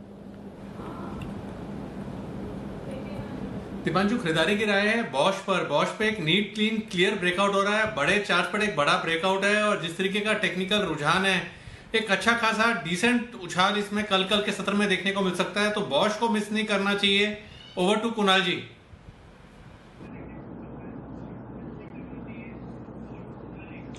देखिए अनिल जी, एक बुलिश असेंडिंग ट्रायंगल पैटर्न बना है बॉश के चार्ट पर, और जो ब्रेकआउट यहां पर आता है बहुत ही मजबूत ब्रेकआउट आता हुआ दिखाई पड़ रहा है। दूसरी बात यह है कि सारे ऑटो काउंटर्स और ऑटो एक्सिलरीज जो है वो वापस से फ्लेवर में हैं, और बॉश में जो है ये थोड़ा लेट मूवर है, अब जाकर ब्रेकआउट हुआ है। स्टॉक सीधा 12,500 के लेवल्स दिखाएगा, तो इन स्तरों पर बाय करके चलें। यहां पर स्टॉप लॉस आपको 11,575 पर 11,575 का स्टॉप लॉस रखना है। पहला टारगेट 12,350 का और दूसरा टारगेट 12,550 का, तो 12,550 के टारगेट के लिए बॉश में खरीदारी कराए।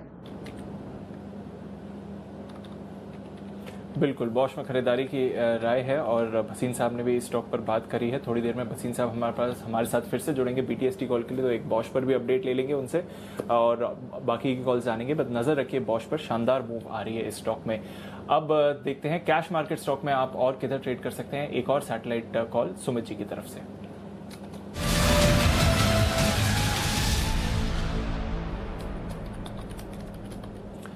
बताएं सुमित जी। बिल्कुल आपने सही कहा, कैश स्टॉक्स में एक अच्छा मोमेंटम देखने को मिल रहा है। तो जो स्टॉक अभी मेरे रडार पे आया है, उसका अभी भाव चल रहा है 148 रुपीज 80 पैसा। टाइम है 3:02। स्टॉक के अंदर ब्रेकआउट है। स्टॉक का नाम है मॉइल लिमिटेड, जिसका सिंबल है मॉइल, MOIL मॉइल। 149 के आसपास स्टॉक अभी ट्रेड कर रहा है। यहां से स्टॉक के अंदर अपसाइड मूव देखने को मिलेगा। इस स्टॉक के अंदर ट्रेडिंग के लिए यहाँ पे बाय का व्यू लेके काम करें। 1 से 2 दिनों के लिए भी ये ट्रेड लिया जा सकता है। बहुत बढ़िया वॉल्यूम स्टॉक के अंदर देखने को मिल रहा है, जिसका टारगेट्स बनेगा ऊपर में 160 का पहला और 170 का दूसरा। 2 टारगेट्स को ध्यान में रखें आप, 160 का पहला, 170 का दूसरा। 1 से 2 दिनों के लिए ये ट्रेड है, इसको बाय करें। नीचे में स्टॉप लॉस लगाएं 142 या 143 के आसपास। 150, 151 इन लेवल्स पे आप बाय करें 160 से 170 के टारगेट के लिए। सुमित जी, क्या इस लेवल पर भी लेना चाहिए 154-55 के आसपास? नहीं अनिल जी, 150, 151 इन लेवल्स तक बिल्कुल लिया जा सकता है, क्योंकि उसके बाद रिस्क रिवॉर्ड रेशियो मैच नहीं करेगा। तो जिन्होंने लिया है वो बिल्कुल होल्ड करें। टारगेट्स ऊपर में इंटैक्ट है 160, 170। अगर नीचे मिलता है तो खरीदारी करें। स्टॉप लॉस होगा 142 के आसपास का। बिल्कुल, तो जो सुमित जी कह रहे हैं उसे ध्यान से सुनिए। किसी भी भाव पर मत खरीदिए। 150-51 तक ठीक है, 149 से 151 इस रेंज में खरीदिए, इस रेंज के ऊपर मत खरीदिए। रिस्क रिवॉर्ड रेशियो आपके लिए फेवरेबल नहीं रहेगा। 142 का स्टॉप लॉस लगाइए, 160, 170 तक के टारगेट के लिए। तो सैटेलाइट स्टॉक में भी ऐसा नहीं कि सैटेलाइट का मतलब ये है कि आप अंतरिक्ष की कक्षा के नजदीक पहुंचे और उसके बाद उसमें रॉकेट में सवारी करें, ऐसा नहीं है। जमीन पे ही सवारी करनी है। तो अगर ना हो तो कोई दिक्कत नहीं है, जाने दें। छूट जाए तो कुछ नहीं, ऐसा नहीं कि मतलब छूट गया मतलब आपका कुछ लेके गया। तो अगर छूट गया तो छूट गया, अगर हाथ में आ जाए तो ठीक है। जो भाव सजेस्ट किया उसके आसपास ही लेंगे तो बेहतर होगा आपके लिए। ये है आपके लिए राय। ओके, और इस बीच दीप में दर्शकों को एक बार वो बता देना चाहता हूँ, टाटा पावर 49.5 ₹49.50 7% मजबूत, ये अपनी पारी पूरी कर चुका है। और स्टॉक में हमने जो रिकमेंडेशन दी थी कल के 2000 में, कल वो उसके सारे टारगेट्स हासिल हो चुके हैं। मेरे ख्याल से सारे हो गए। लास्ट वाला कौन सा था? 1 मिनट में देख लूँ क्या एक बार? लास्ट वाला आपके पास तो सारे रिकॉर्ड होंगे। रिकॉर्ड तो मेरे पास भी, खैर मैं आपको पूछ रहा हूँ। 48.5 तीसरा टारगेट था, और अल्टीमेट टारगेट जो 50 रुपये का था इन्वेस्टमेंट के लिहाज से, वो भी आ गया। मैं तो कहूँगा इन्वेस्टमेंट के लिहाज से भी लिया है तो 49.5 का हाई बना है। एंजॉय कीजिए लाइफ। कोई और दूसरा अच्छा स्टॉक आएगा तो देंगे। तो आई होप कि इस बार टाटा पावर में आप लोगों के पैसे बने होंगे। ढंग के 1-2 स्टॉक मिल जाए वो काफ़ी है, जहां पर आप अच्छा पैसा बना पाएं। ये है आपके लिए। आइए, रेलवे स्टॉक्स एक्शन में है, वजह क्या है और रेलवे सेक्टर में क्या कुछ डेवलपमेंट हो रहे हैं बताने के लिए कुशल हमारे साथ तैयार है। कुशल बताइए। बिल्कुल अनिल जी, तो यहाँ पर अब डेवलपमेंट ये हो रही है कि इंडियन रेलवेज जो है वहाँ पर जो है उनका जो प्रपोजल्स आ रहे हैं कि वो पैसेंजर ट्रेन्स में जो है प्राइवेटाइजेशंस कर सकते हैं। इनफैक्ट उन्होंने 109 रूट्स पर निजी कंपनियों से बोलियां भी मंगवा ली है। और यहाँ पर पर्टिकुलरली ये रीज़न जो उनका रैशनल है वो ये है कि कहीं ना कहीं जो नए पैसेंजर ट्रेन कोचेज हैं वो ये बनवाना चाहते हैं प्राइवेट कंपनियों से, जिससे कि ट्रैवल टाइम रिड्यूस हो और साथ ही जो एक्सपीरियंस है यात्रियों का वो कहीं ना कहीं इम्प्रूव होता हुआ नजर आए। और यहाँ पर अगर आप देखें तो टोटल इन्वेस्टमेंट्स अनिल जी जो प्राइवेट प्लेयर्स की तरफ से आता हुआ नजर आएगा वो करीब 30,000 करोड़ रुपए का होगा। और ये जो कॉन्ट्रैक्ट है ये 35 सालों के लिए दिया जाएगा। तो आपको ये डेफिनेटली देखना होगा कि जो प्राइवेट प्लेयर्स हैं इस इंडस्ट्री में, जो पर्टिकुलरली ये सब ऑर्डर्स वगैरह लेते हैं और जो छोटे छोटे काफ़ी सारे पार्ट्स लगते हैं एक जो है रोलिंग स्टॉक बनाने में, एक वैगन बनाने में, तो वहाँ पर जो भी कंपनियां हैं उनको काफ़ी बेनिफिट होता हुआ नजर आएगा। और साथ ही जो इंजीनियरिंग और कंसल्टेंसी वाली कंपनियां हैं जो रेलवे इंफ्रास्ट्रक्चर और टेक्नोलॉजीज पर कंसल्टेंसी देती है, जैसे कि थोड़ी देर पहले मैं सुन रहा था कि अविनाश जी राइट्स के बारे में बात कर रहे थे, तो उन जैसी कंपनियों को काफ़ी ज़्यादा फायदा हो सकता है इस मूव से। यह है आपके लिए रेलवे में निजी भागीदारी बढ़ाने की तैयारी, और निजी भागीदारी बढ़ेगी तो फिर आपको और एक्शन देखने को मिलेगा। कुशल, कुछ अंदाजा लगाया किन किन स्टॉक्स पर असर आ सकता है? अनिल जी, काफ़ी सारे स्टॉक्स हैं लिस्ट में जिन पर आपको इम्पैक्ट देखने को मिल सकता है, जैसे कि मैंने राइट्स के बारे में बताया आपको। साथ ही जो रोलिंग स्टॉक्स जो वैगन्स बनाने वाली कंपनियां हैं जैसे कि टीटागढ़ वैगन्स है और साथ साथ BEML है, यहाँ पर आपको फोकस रखना चाहिए, जहाँ पर हमें अच्छा मूव आगे आने वाले समय में देखने को मिल सकता है। ओके, तो ये है राय आपके लिए। BML, Texmaco, Concor, Titagarh, railway से जुड़ी सारी स्टॉक्स, लेकिन आराम से खरीदे, हड़बड़ी में ना। आज काफ़ी भागे हुए शेयर हैं, तो जिस दिन खबर आती है उस दिन आप देखते हैं ज़्यादा तेजी होती है, उसके बाद आराम से आपको ये स्टॉक्स मिलते हैं। हाँ, आराम से मिलने वाली एक चीज़ बताता हूँ दीप, इंटरेस्टिंग चीज़ एक और रखना चाहता हूँ। जैसे हमने मालामाल वीकली 3 दिन किया था और उसके बाद हमने बंद कर दिया। आखिरी मैंने जो दिया था वो BSE लिमिटेड दिया था हमने, 420 रुपये के आसपास BSE लिमिटेड दिया था, और उस दिन ये 504 रुपये का हाई, लगभग 20% बढ़ा था, सर्किट से थोड़ा सा नीचे 504 रुपये का BSE लिमिटेड का। अगर BSE का इस 7 दिन का चार्ट दिखा सके तो दिखाइए, इसको हटाकर एक बार जरा चार्ट दिखाइए BSE का। BSE का 7 दिन का चार्ट दिखाएं, और उससे 7 दिन या 2 हफ्ते का दिखा पाएँ तो 2 हफ्ते का दिखाइएगा।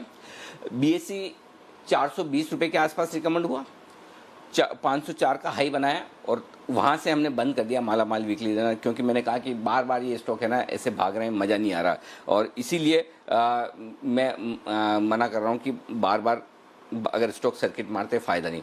अब आप देखिए उस दिन 504 का हाई बनाकर 2 दिन पहले 440 तक आया है। आप देखिए, अगर जिन लोगों ने हड़बड़ी करके 504 में खरीदा, क्या फ़ायदा निकाला।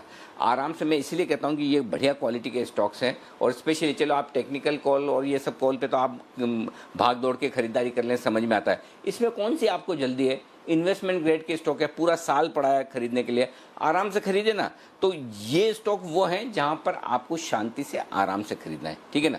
तो ये आपको 440 में मिला 3 दिन बाद, और 440 वाला वापस 480 हो गया। तो मैं कहने का मतलब ये कि जो भी अच्छे स्टॉक्स हैं उनमें आप आराम से बैठिए, लिख के रखिए, जब करेक्शन हो जाए, जिस दिन रिकमेंड हो उस दिन तो पक्का लेना ही नहीं है। और अगर आप ये टर्म्स कंडीशन पूरी कर सकते हैं, बताए हुए स्टॉक्स के पीछे न भागे, तो फिर हम अगले हफ्ते से मालामाल वीकली शुरू कर सकते हैं। दीप, ये आइडिया ठीक है ना कि अगर लोगों का अगर पार्टिसिपेशन नहीं आए तो फिर ऐसे शेयर देने का फ़ायदा क्या। तो अगर मैं लोगों से एक बार विचार जान लूँ कि अगर आप भाग कर सर्किट ना लगाएं और कूद कर ना लें, आराम से इन्वेस्टमेंट के लिहाज से लें, ट्रेडिंग के लिहाज से इतने सारे हमारे एक्सपर्ट इतने स्टॉक दे रहे हैं, हड़बड़ी क्या है। तो फिर अब अगले हफ्ते से शुरू किया जाए। दीप, क्या कहना है आपका? बिल्कुल अनिल जी, शुरू करना चाहिए, क्योंकि एक तो सर्किट लगता है वो तो खैर अलग बात है, वो हमारी इंटेंशन नहीं है, पर बढ़िया स्टॉक्स और बढ़िया रिसर्च सर निकल कर आती है और बढ़िया कंपनीज के बारे में पता चलता है। ऐसी कंपनीज जो कई साल से बिजनेस में हैं बट जिनके डिटेल्स हमें नहीं मालूम होनी चाहिए, और पोर्टफोलियो के लिए अच्छे स्टॉक्स निकल के आते हैं, तो डेफिनेटली सर शुरू करना चाहिए और दोबारा इस सीरीज को वापस लाना चाहिए।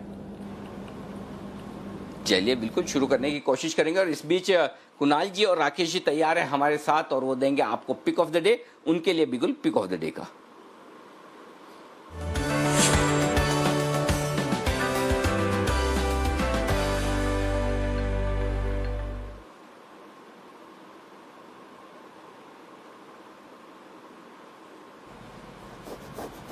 बताएं सर।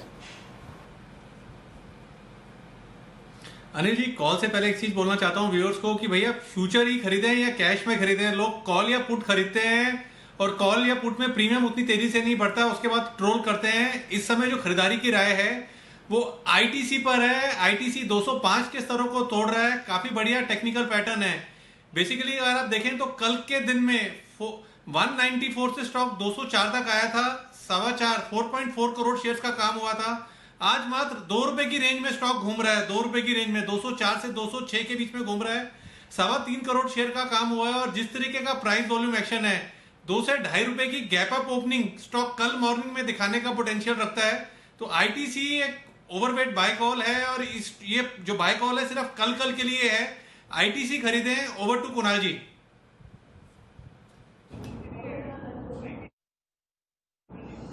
अनिल जी, देखिए ITC काफी वक्त से स्ट्रांग लग रहा है, बड़ा ब्रेकआउट आता हुआ चार्ट पर नजर आ रहा है, 200 की अड़चन पार हुई है, और जिस तरह का यहाँ स्ट्रक्चर है, ये स्टॉक 213, 218 के लेवल्स दिखाएगा। तो हमारे 2 टारगेट हैं। 213 रुपए पहला टारगेट, जैसे ये लेवल हिट हो आप तुरंत अपनी खरीद का दाम, अपना स्टॉप लॉस बना लें, और 218 इवेंचुअल टारगेट है। स्टॉप लॉस 200 रुपीज का इनिशियली रखना है, 200 रुपए के स्टॉप लॉस से बाय करें ITC। और अनिल जी, आज आप सवेरे से चाय की चर्चा बहुत ज्यादा कर रहे हैं, और कई बार आपने चाय और पकौड़ों और अच्छे मौसम का जिक्र किया है। तो अनिल जी, ITC की भी बहुत ही बेहतरीन ऑर्गेनिक चाय है, जिसका हाल ही में मैंने सेवन किया। तो अनिल जी, मुझे लगता है कि आज चाय का बिल्कुल आनंद लेना चाहिए अनिल जी।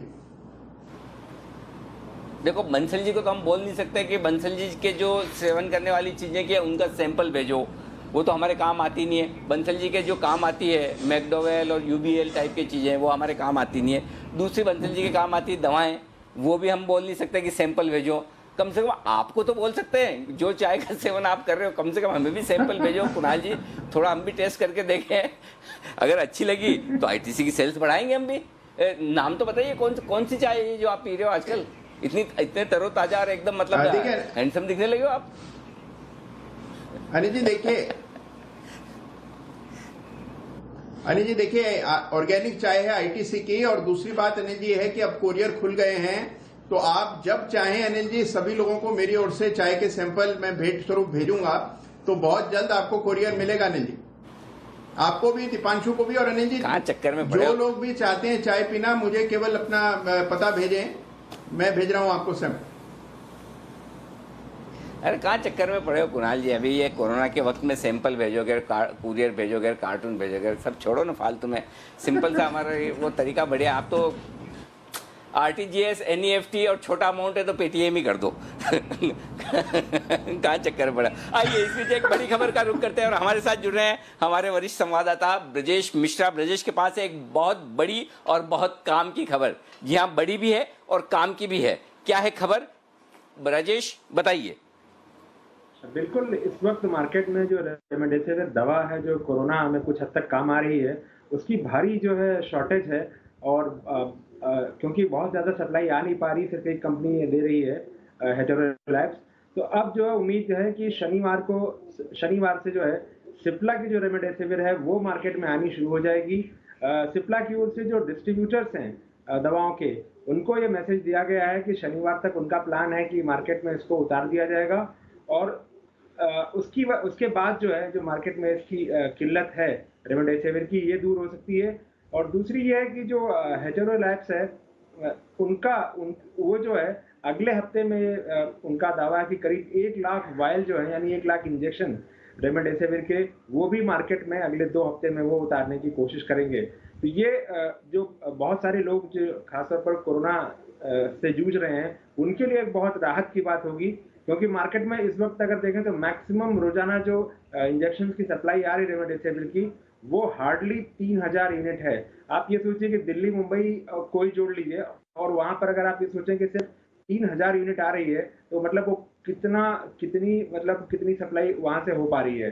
तो ये बड़ी किल्लत वाली बात चल रही है। आप इनडायरेक्टली जो है अगर आप देखेंगे तो चाहे दवा कंपनियों के लोग हैं, चाहे जहां से हैं, जो भी पावरफुल आदमी है वो दवा को सोर्स करने की कोशिश कर रहा है कहीं ना कहीं से। ऐसे हालत में अगर ये दवाई मार्केट में आती है तो बहुत मरीजों के लिए बहुत काम की बात होगी। ब्रजेश एक काम करिए, देखिए अब आप इतने बड़े रिपोर्टर हैं, इतनी अच्छी अच्छी खबरें आप निकाल कर लाते हैं, तो आपके जो है ना गुण, जीन्स, ये सारे बच्चों में तो आएंगे ही। जरा एक बार ना उसको भी टीवी पे दिखा दीजिए, तो उसको भी लगे कि मैं टीवी पे कैसा दिखता हूँ। हाँ, ये काहे लिटिल मास्टर, जरा इसको दिखाइए। वाह क्या बात है, चलता है वर्क फ्रॉम होम एकदम कंफर्टेबल।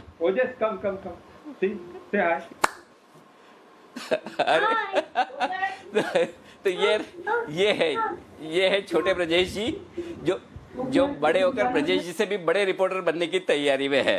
अब ब्रजेश एक काम करना, ऐसा नहीं कि शो खत्म होने के बाद उसको डांट लगाए, उसको डांट मत लगाइए, ठीक है, ये पार्ट ऑफ लाइफ है, चलता है, बच्चों को प्यार दे, कोई दिक्कत नहीं, ये तो चलता है। अब बताइए सिप्ला को लेकर आपने पिछली बार भी जो खबर दी थी, खबर जबरदस्त निकली आपकी, और वो खबर एकदम डॉट पॉइंट पर लॉन्च की जो आपने खबर दी थी वो आई भी, और इस बार भी फिर आप जो सिप्ला को लेकर ये बड़ी खबर दे रहे हैं। मेरा थोड़ा सा है ना ध्यान बढ़ गया था बच्चे की तरफ, तो अब एक बार जरा फिर से समझ दीजिए कि क्या इसी सैटरडे ये लॉन्च होने की तैयारी में?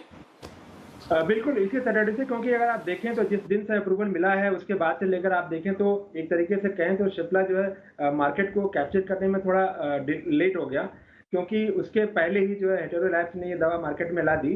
तो सिप्ला ने कहें कि एक थोड़ा वक्त गंवाया जो है, इसलिए अब इसको और ज़्यादा देरी की उम्मीद नहीं है। खैर देरी होने की वजह उनकी जो भी हैं, लेकिन अगर आपको पता है कि मार्केट में इतनी डिमांड है और ये दवा चल रही है बहुत ज़्यादा, उसमें इतनी देरी आइडियली होनी नहीं चाहिए थी। हाँ, अब एक बात और भी है कि जैसा हेटेरो की जो दवा है वो करीब 5,400 रुपये पर यूनिट की है, और सिप्ला की ये कोशिश है इसको बिलो 5,000 ही रखा जाए, 5,000 से नीचे ही रखा जाए। तो शायद एक प्राइसिंग वाली बात थी। और दूसरी जो भी कंपनियां हैं अभी जिनको भी गिलेड से जिनका एग्रीमेंट हुआ था, उनका भी अभी तक कुछ बहुत क्लियर नहीं कि उनकी दवा कब तक आएगी। तो ऐसे में फर्स्ट मूवर एडवांटेज जो हेटेरो लैब को था, उसके बाद अब अगर सिप्ला की ये दवा जैसा कि डिस्ट्रीब्यूटर्स को बताया गया कि शनिवार को बाजार में आ जाएगी, तो फिर एक अच्छी खबर होगी सिप्ला के, न कि खुद सिप्ला के लिए, बल्कि जो बहुत सारे मरीज हैं जो बड़े बड़े जुगाड़ लगाकर मार्केट से अरेंज करने की कोशिश कर रहे हैं दवा को, उनके लिए भी। बिल्कुल। तो चलिए, ये है आपके लिए सिप्ला पर बड़ी खबर। कंपनी का क्या कहना है ब्रजेश इस पर? कंपनी ने तो जो पुराना बयान था कि 10 से 12 दिन में जो पुराना स्टेटमेंट है वो अभी वही कर रहे हैं, इसमें कुछ नया अभी नहीं देने की, नया बयान नहीं दे रहे हैं वो। लेकिन वो उन्होंने जो दावा किया था करीब 10 दिन पहले कि 10 से 15 दिन में दवा आ जाएगी मार्केट में, तो उनका अभी बयान यही है, अभी वो इसी बयान पर कायम है। ओके, इस बीच है ना, इसी पर कुछ और इंफॉर्मेशन जोड़ना चाहते हैं। दीप बताइए, इस दवा को लेकर क्या इंफॉर्मेशन है आपके पास? नहीं अनिल जी, जस्ट एक एड ऑन है। एक सिप्ला के लिए तो खैर सर बहुत बड़ी न्यूज़ है, और अच्छा है कि जितनी जल्दी ये दवाई मार्केट में आ जाए। ग्लोबली सर इसकी बहुत बड़ी शॉर्टेज चल रही है इस दवाई की, क्योंकि जो इफेक्टिवनेस है अब HCQ के बाद अब इस दवाई पर की डिमांड और ज्यादा है। HCQ की जैसे कि हम बात कर रहे हैं, डिमांड अब कम हो गई है क्योंकि कुछ ट्रायल्स में उतनी सक्सेस नहीं आई थी।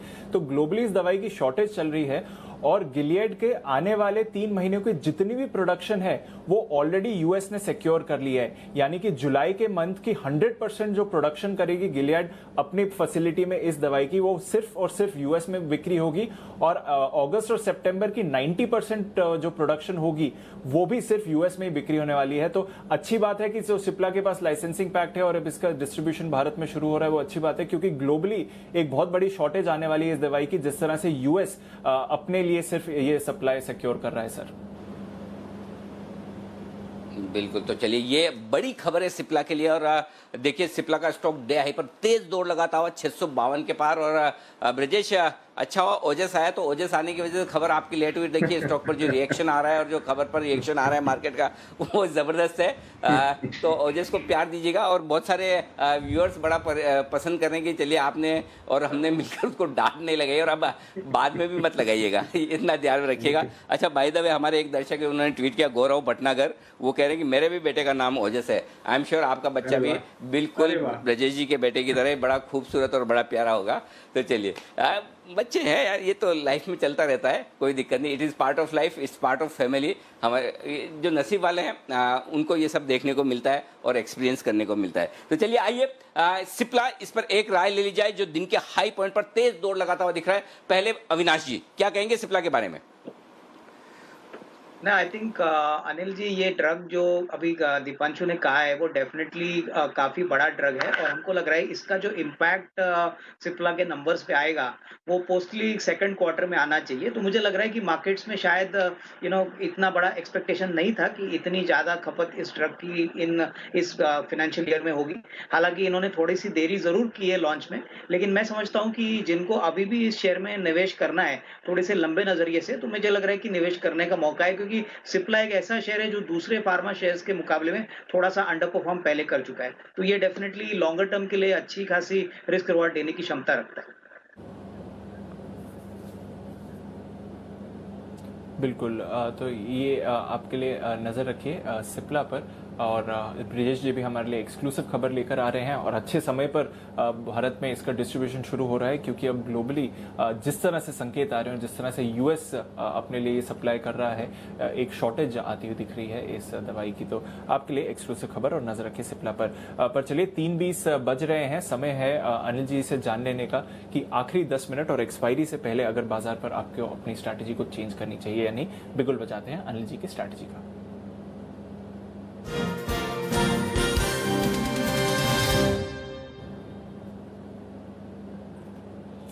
अनिल जी, ग्लोबल क्यूज तो एकदम पॉजिटिव ही हैं सर। डाउ फ्यूचर्स अभी भी 200 अंक ऊपर है, वहां पर अच्छा ट्रेड हो रहा है। यूरोप के बाजार ऊंचाई से हल्का सा नीचे आए सर, पर अच्छी गेन्स आ रही हैं, लगभग 1.5% ऊपर यूरोप के भी बाजार हैं। तो अच्छे क्यूज आ रहे हैं सर ग्लोबली।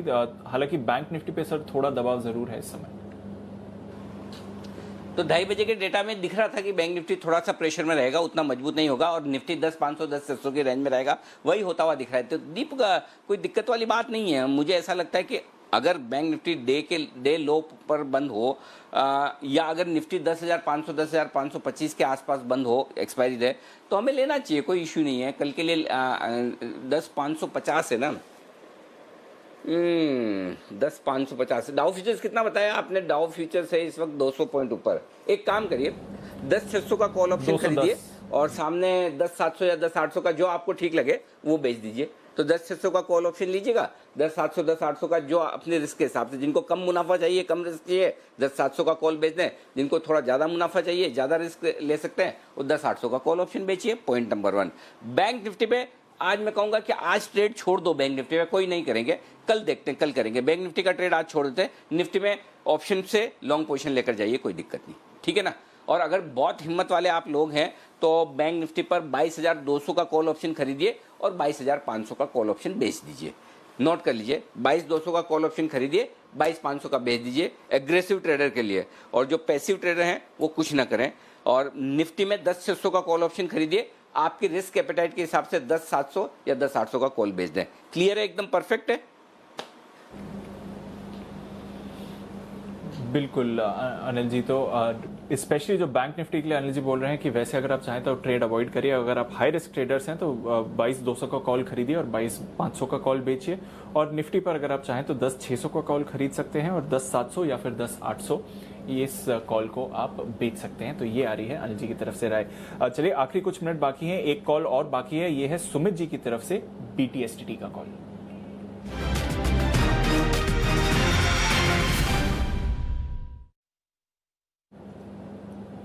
बताएं सुमित जी।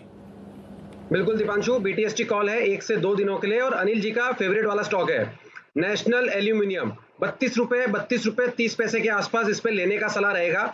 नेशनल एल्यूमिनियम 4 दिन के गिरावट के बाद स्टॉक में अब लोअर लेवल से रिबाउंड देखने को मिल रहा है। तो मेरे को ऐसा लग रहा है कि नेल्को के अंदर यहां से एक तेजी का मूव देखने को मिलेगा। पोजीशंस बनाए इसके अंदर, 1 से 2 दिनों के अंदर यहां से एक अच्छा अपसाइड मूव देखने को मिलना चाहिए।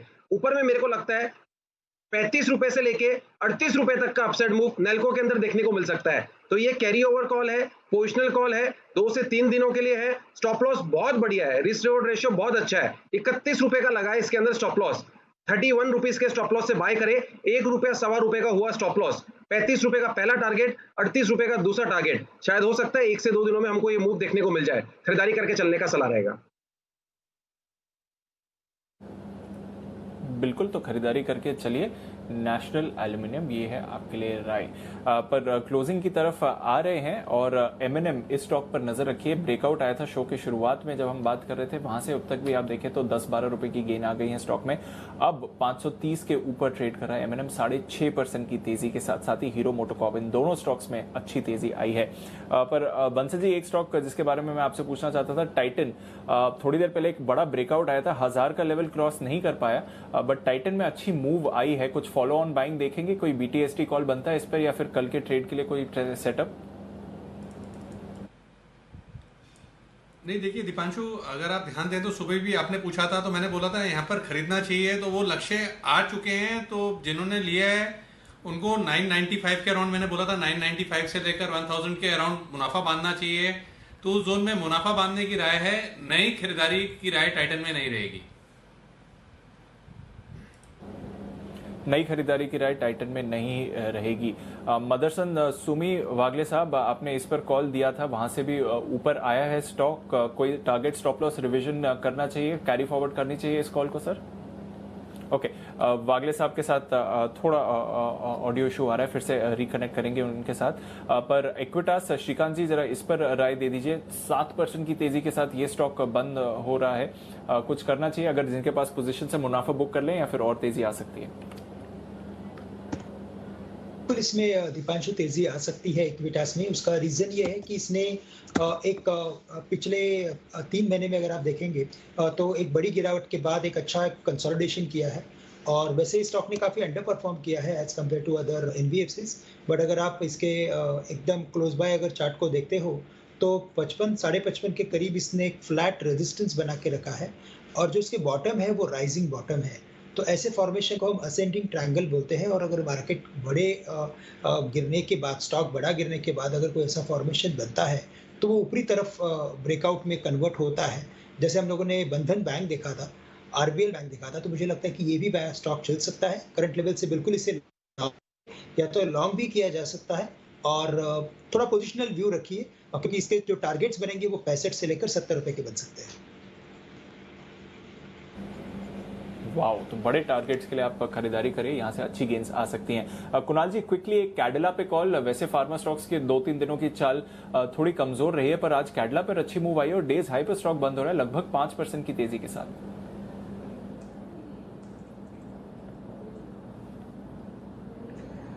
देखिए, बिल्कुल एक तेजी बन रही है दीपांशु, लेकिन सामने ही बिल्कुल एक रेजिस्टेंस नजर आ रही है और ये रेजिस्टेंस जो है 370 रुपए के आसपास है। अभी भाव 366 रुपए का है, तो मुझे लगता है 370 पार कर जाए तब स्टॉक में क्लियर ब्रेकआउट होगा और तब इसको खरीदना चाहिए। वैसे आज का मूव काफी इंटरेस्टिंग है, कल के ट्रेड में देखेंगे 370 के ऊपर टिका तो डेफिनेटली बाय करने की राय रहेगी। ओके, 370 के ऊपर अगर टिकता है तो फिर डेफिनेटली बाय करिए कैडला पर। ये है आपके लिए राय। शानदार दिन रहा है बाजार के लिए, स्पेशली अगर आप ऑटो स्टॉक्स या फिर आईटी टेक्नोलॉजी स्टॉक्स की बात करें। दोनों तरफ के ट्रेड्स मिले हैं। जहां तक बैंक्स और फाइनेंशियल्स की बात है, वीकली एक्सपायरी है, थोड़ी वॉलेटिलिटी रही, बट निफ्टी पर अगर आप नजर डालें तो यहां का मूव शानदार रहा है आज के ट्रेड के हिसाब से। और इंट्राडे बेसिस पर तो लगभग 4 महीने की ऊंचाई पर निफ्टी आपको आता हुआ दिखा है। क्या थे आज के big winners? M&M, hero MotoCorp दोनों ही फ्रंट से लीड कर रहे थे। सिप्ला, यहां पर ब्रिजेश जी की एक्सक्लूसिव खबर के बाद आपने एक अच्छा स्पाइक आते हुए देखा, 650 के लेवल पर स्टॉक है, लगभग 4% ऊपर। टाइटन, अच्छी तेजी यहां पर आई। IT stocks, HCL technologies, Infosys, TCS, take Mahindra, इन सभी स्टॉक्स में आपने अच्छी खरीदारी आती हुई देखी है। टाटा स्टील, यहां पर अच्छी मूव आई है, 3% ऊपर। HDFC लिमिटेड कल भी काफी एक्टिव था, आज भी आगे से लीड कर रहा था। मारुति, यहां पर अच्छी मूव है। ITC, राकेश जी, कुणाल जी की पिक ऑफ द डे कल के ट्रेड में आप इस पर अच्छा एक्शन देख सकते हैं। और रिलायंस इंडस्ट्रीज, यहां पर भी अच्छा सपोर्ट आया है, 1-1.5% ऊपर। बजाज ऑटो अनुमान से बेहतर है, इनके सेल्स नंबर्स मैनेजमेंट ने भी कॉन्फिडेंस जताया है, 1.5% ऊपर ये स्टॉक भी था। दूसरी तरफ एक्सिस बैंक, फंड रेजिंग की खबर आने के बाद स्टॉक 2% नीचे। वेदांता 1% नीचे। UPL, HUL, Kotak bank, Eicher और NTPC हल्की सी गिरावट के साथ बंद हुई, पर जबरदस्त एक्शन रहा फ्यूचर्स में। अगर आप बात करें तो फिर से NBFC और फाइनेंशियल स्टॉक्स में महिंद्रा फाइनेंस, एक्विटास, बंधन बैंक, इन सभी स्टॉक्स में शानदार मूव आपने आती हुई देखी है आज के ट्रेड में। साथ ही मदरसन सुमी टॉप गेनर था वायदा कारोबार में 7.5% की तेजी के साथ। और स्टार्ट ऑफ द शो में वागले साहब ने इस पर आपको कॉल भी दिया था। बॉश, लंबे समय बाद यहां पर शानदार मूव आई और भसीन साहब ने भी स्टॉक को रेकमेंड किया, चार्ट कॉर्नर की कॉल भी थी यहां पर। टाटा पावर, कल के 2000 में कल अनिल जी ने रेकमेंड किया था, सारे टारगेट्स यहां पर आपको आते हुए दिखे हैं और शानदार मूव के साथ स्टॉक ने आज रफ्तार पकड़ी है। Voltas, PVR, Cadila, Amar Raja, Just Dial, Exide, Apollo hospitals, इन सभी स्टॉक्स में आपने अच्छी मूव आज आती हुई देखी है। आरबीएल बैंक काफी एक्टिव था। Steel authority of India end of trade में यहां पर भी एक स्पाइक आपने आते हुए देखा। L&T finance, LIC housing finance, Marico, यहां पर भी एंड में थोड़ा स्पाइक आया। कंटेनर कॉर्पोरेशन, NIT टेक और सुबह से ही एक्टिव रहे SRF, DLF और BHEL। अच्छा दिन रहा ट्रेड का। और expiry Anil ji, provisional numbers जो हैं 22,000 से जरा नीचे बैंक निफ्टी पर एकदम सपाट क्लोज, बट शानदार मूव निफ्टी पर 10,562 पर प्रोविजनल क्लोजिंग के नंबर्स आ रहे हैं सर, जो कि 6 मार्च के बाद हाईएस्ट क्लोजिंग है। तो ऑलमोस्ट 4 महीने की ऊंचाई पर निफ्टी की क्लोजिंग हो रही है सर, अगर ये प्रोविजनल नंबर्स देखें तो। जी हाँ, बिल्कुल दीप, और ये बहुत ही बढ़िया क्लोजिंग मिली है, इसमें कोई डाउट नहीं है और शानदार क्लोजिंग होती हुई दिख रही। तो जैसी उम्मीद थी। अब देखिए, अगर आपको कंप्लेन है तो ये कह सकते हैं कि 22,450 का हाई नहीं बनाया, तीसरा टारगेट। कई बार होता है 2 टारगेट लगे, 3 लगे, कभी कभार अपने को भी बाजार का मूड माहौल देखना पड़ता है। बाकी निफ्टी में आप देखिए 10,600 का टारगेट था, 10,598 का हाई बना दिया, तो मोर और लेस ठीक है। कम से कम आपको एक चीज़ तो है ना, ये सोचे कि शॉर्ट करने की ज़रूरत नहीं पड़ी, लॉन्ग से काम चल गया। दूसरा ये है कि आप देखिए इतने टाइम बाद शॉर्ट कॉल नहीं दिया तो आपका कॉन्फिडेंस तो बढ़ गया, तो आपकी जो तेजी की पोजीशन थी उसमें पैसे बनी गए। टाटा पावर ने आज काम कर दिया। और सबसे बढ़िया बात है कि बहुत सारे लोग हैं ना, सब लोग इस बात के लिए ट्वीट कर रहे हैं कि सिप्ला में सबके पैसे बन गए, डे हाई पर सिप्ला बंद हुआ है और ब्रिजेश के बीच में वो बच्चा भी आ गया, तो उससे और बढ़िया सबको खरीदने का टाइम मिल गया काफ़ी लोगों को और सबके पैसे भी बन गए। तो जो होता है अच्छे के लिए होता है, बढ़िया होता है। तो आप सब लोगों ने आज का ट्रेडिंग सेशन एंजॉय किया, एंजॉय कीजिए, बहुत बढ़िया। अब शाम को भी एंजॉय कीजिए। शाम को 6 बजे का शो पहले मैं बता दूं, उसके बाद हमारे एक्सपर्ट से मैं करूंगा चर्चा। गलवान घाटी में चीन को मुंह तोड़ जवाब देने के बाद भारत की चीन पर आर्थिक चढ़ाई जारी है। जी हाँ, चीन की कंपनियों के हजारों ऐसे टेंडर्स हैं जो रद्द किए जा रहे हैं, करोड़ों रुपए के ये टेंडर भी हैं। 59 ऐप बैन हो गए, वो आपको पता ही है। हाईवे प्रोजेक्ट से चीन को बाहर कर दिया गया है कि कोई रोड और हाईवे प्रोजेक्ट में अब वो नहीं आएंगे। टेलीकॉम की 5G टेक्नोलॉजी में चीन का हम बहिष्कार करेंगे। अब ये सैंपल है, शुरुआत है। सरकार आगे भी कई सारे ऐसे दूसरे सेक्टर्स हैं जिसमें चीन को एकदम सबक सिखाने की तैयारी में है। जी हाँ, तो अब चीन की जो ये गलती है उन पर कितनी भारी पड़ती हुई दिख रही है, जो उनकी जेब कटेगी और मुंह पर जो चपत लगेगी उस पर क्या कुछ होने वाला है, इस पर हमारा खास शो है आज शाम का। जरूर देखिए, आपकी खबर आपका फायदा में। चाइना मुक्त भारत, जी हाँ, मेड इन इंडिया चलेगा और मेड इन चाइना बिल्कुल बाहर होगा। तो चाइना मुक्त भारत, ये है आपका खास शो आज के लिए, इसे मिस मत करिएगा। कुणाल जी, आप भी तैयार हैं चाइना मुक्त भारत के लिए?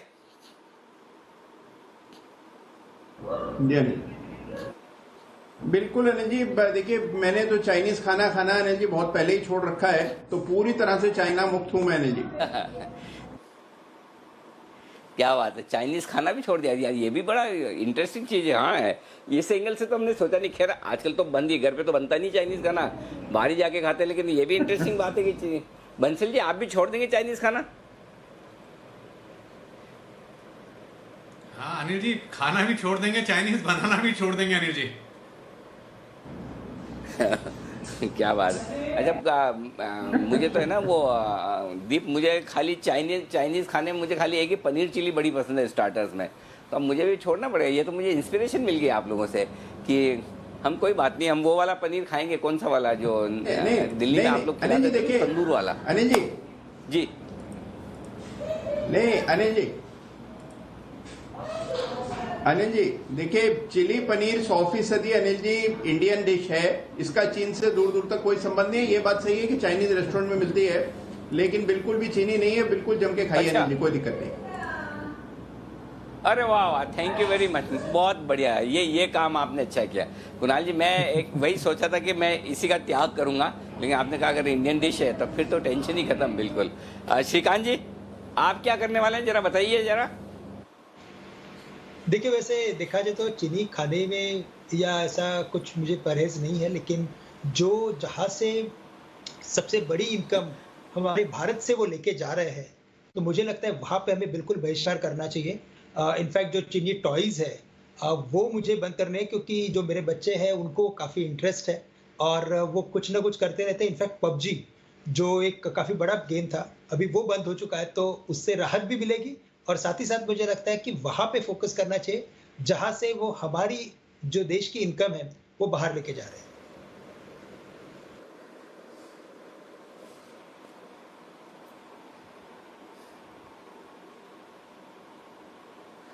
मेरे ख्याल से पबजी तो बंद नहीं हुआ है, पबजी तो चल रहा है। सुमित जी, आप तो यंग, आप कभी पबजी खेलते हैं क्या? मतलब ऐसा लगा मुझे आपको देख के कि आप कभी खेलते होंगे। नहीं अनिल जी, मार्केट में फुर्सत ही नहीं मिलती, मार्केट फ्री नहीं होने देता, तो पबजी वगैरह तो नहीं खेली मैंने।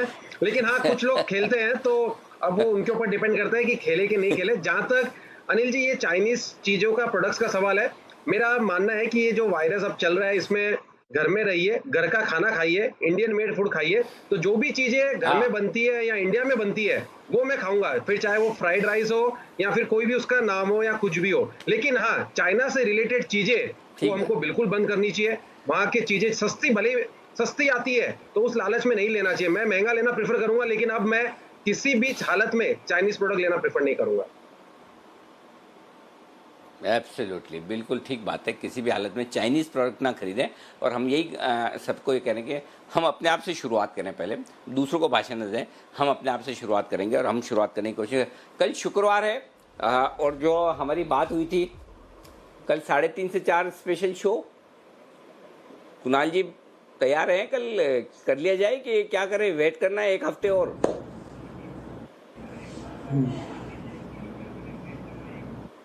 नहीं अनिल जी, इंतजार किस बात का है, करिए अनिल जी, बिल्कुल। अरे नाम तक फाइनल नहीं किया आप लोगों ने? नाम भी अभी तक फाइनल नहीं हुआ, लोगों ने भी नाम है वो एक दिन थोड़ी थोड़ी देर जोश में भेजे थे, अभी तक फाइनल नहीं किया। अगर नाम फाइनल हो जाता तो फिर कल करेंगे। कम से कम नाम तो अच्छा रखना पड़ेगा ना जिस शो को, जिससे मजा है कि भाई हाँ कुछ अच्छी मस्ती होने वाली, कुछ धमाल होने वाली है, तो नाम तो फाइनल करवाओ कुणाल जी।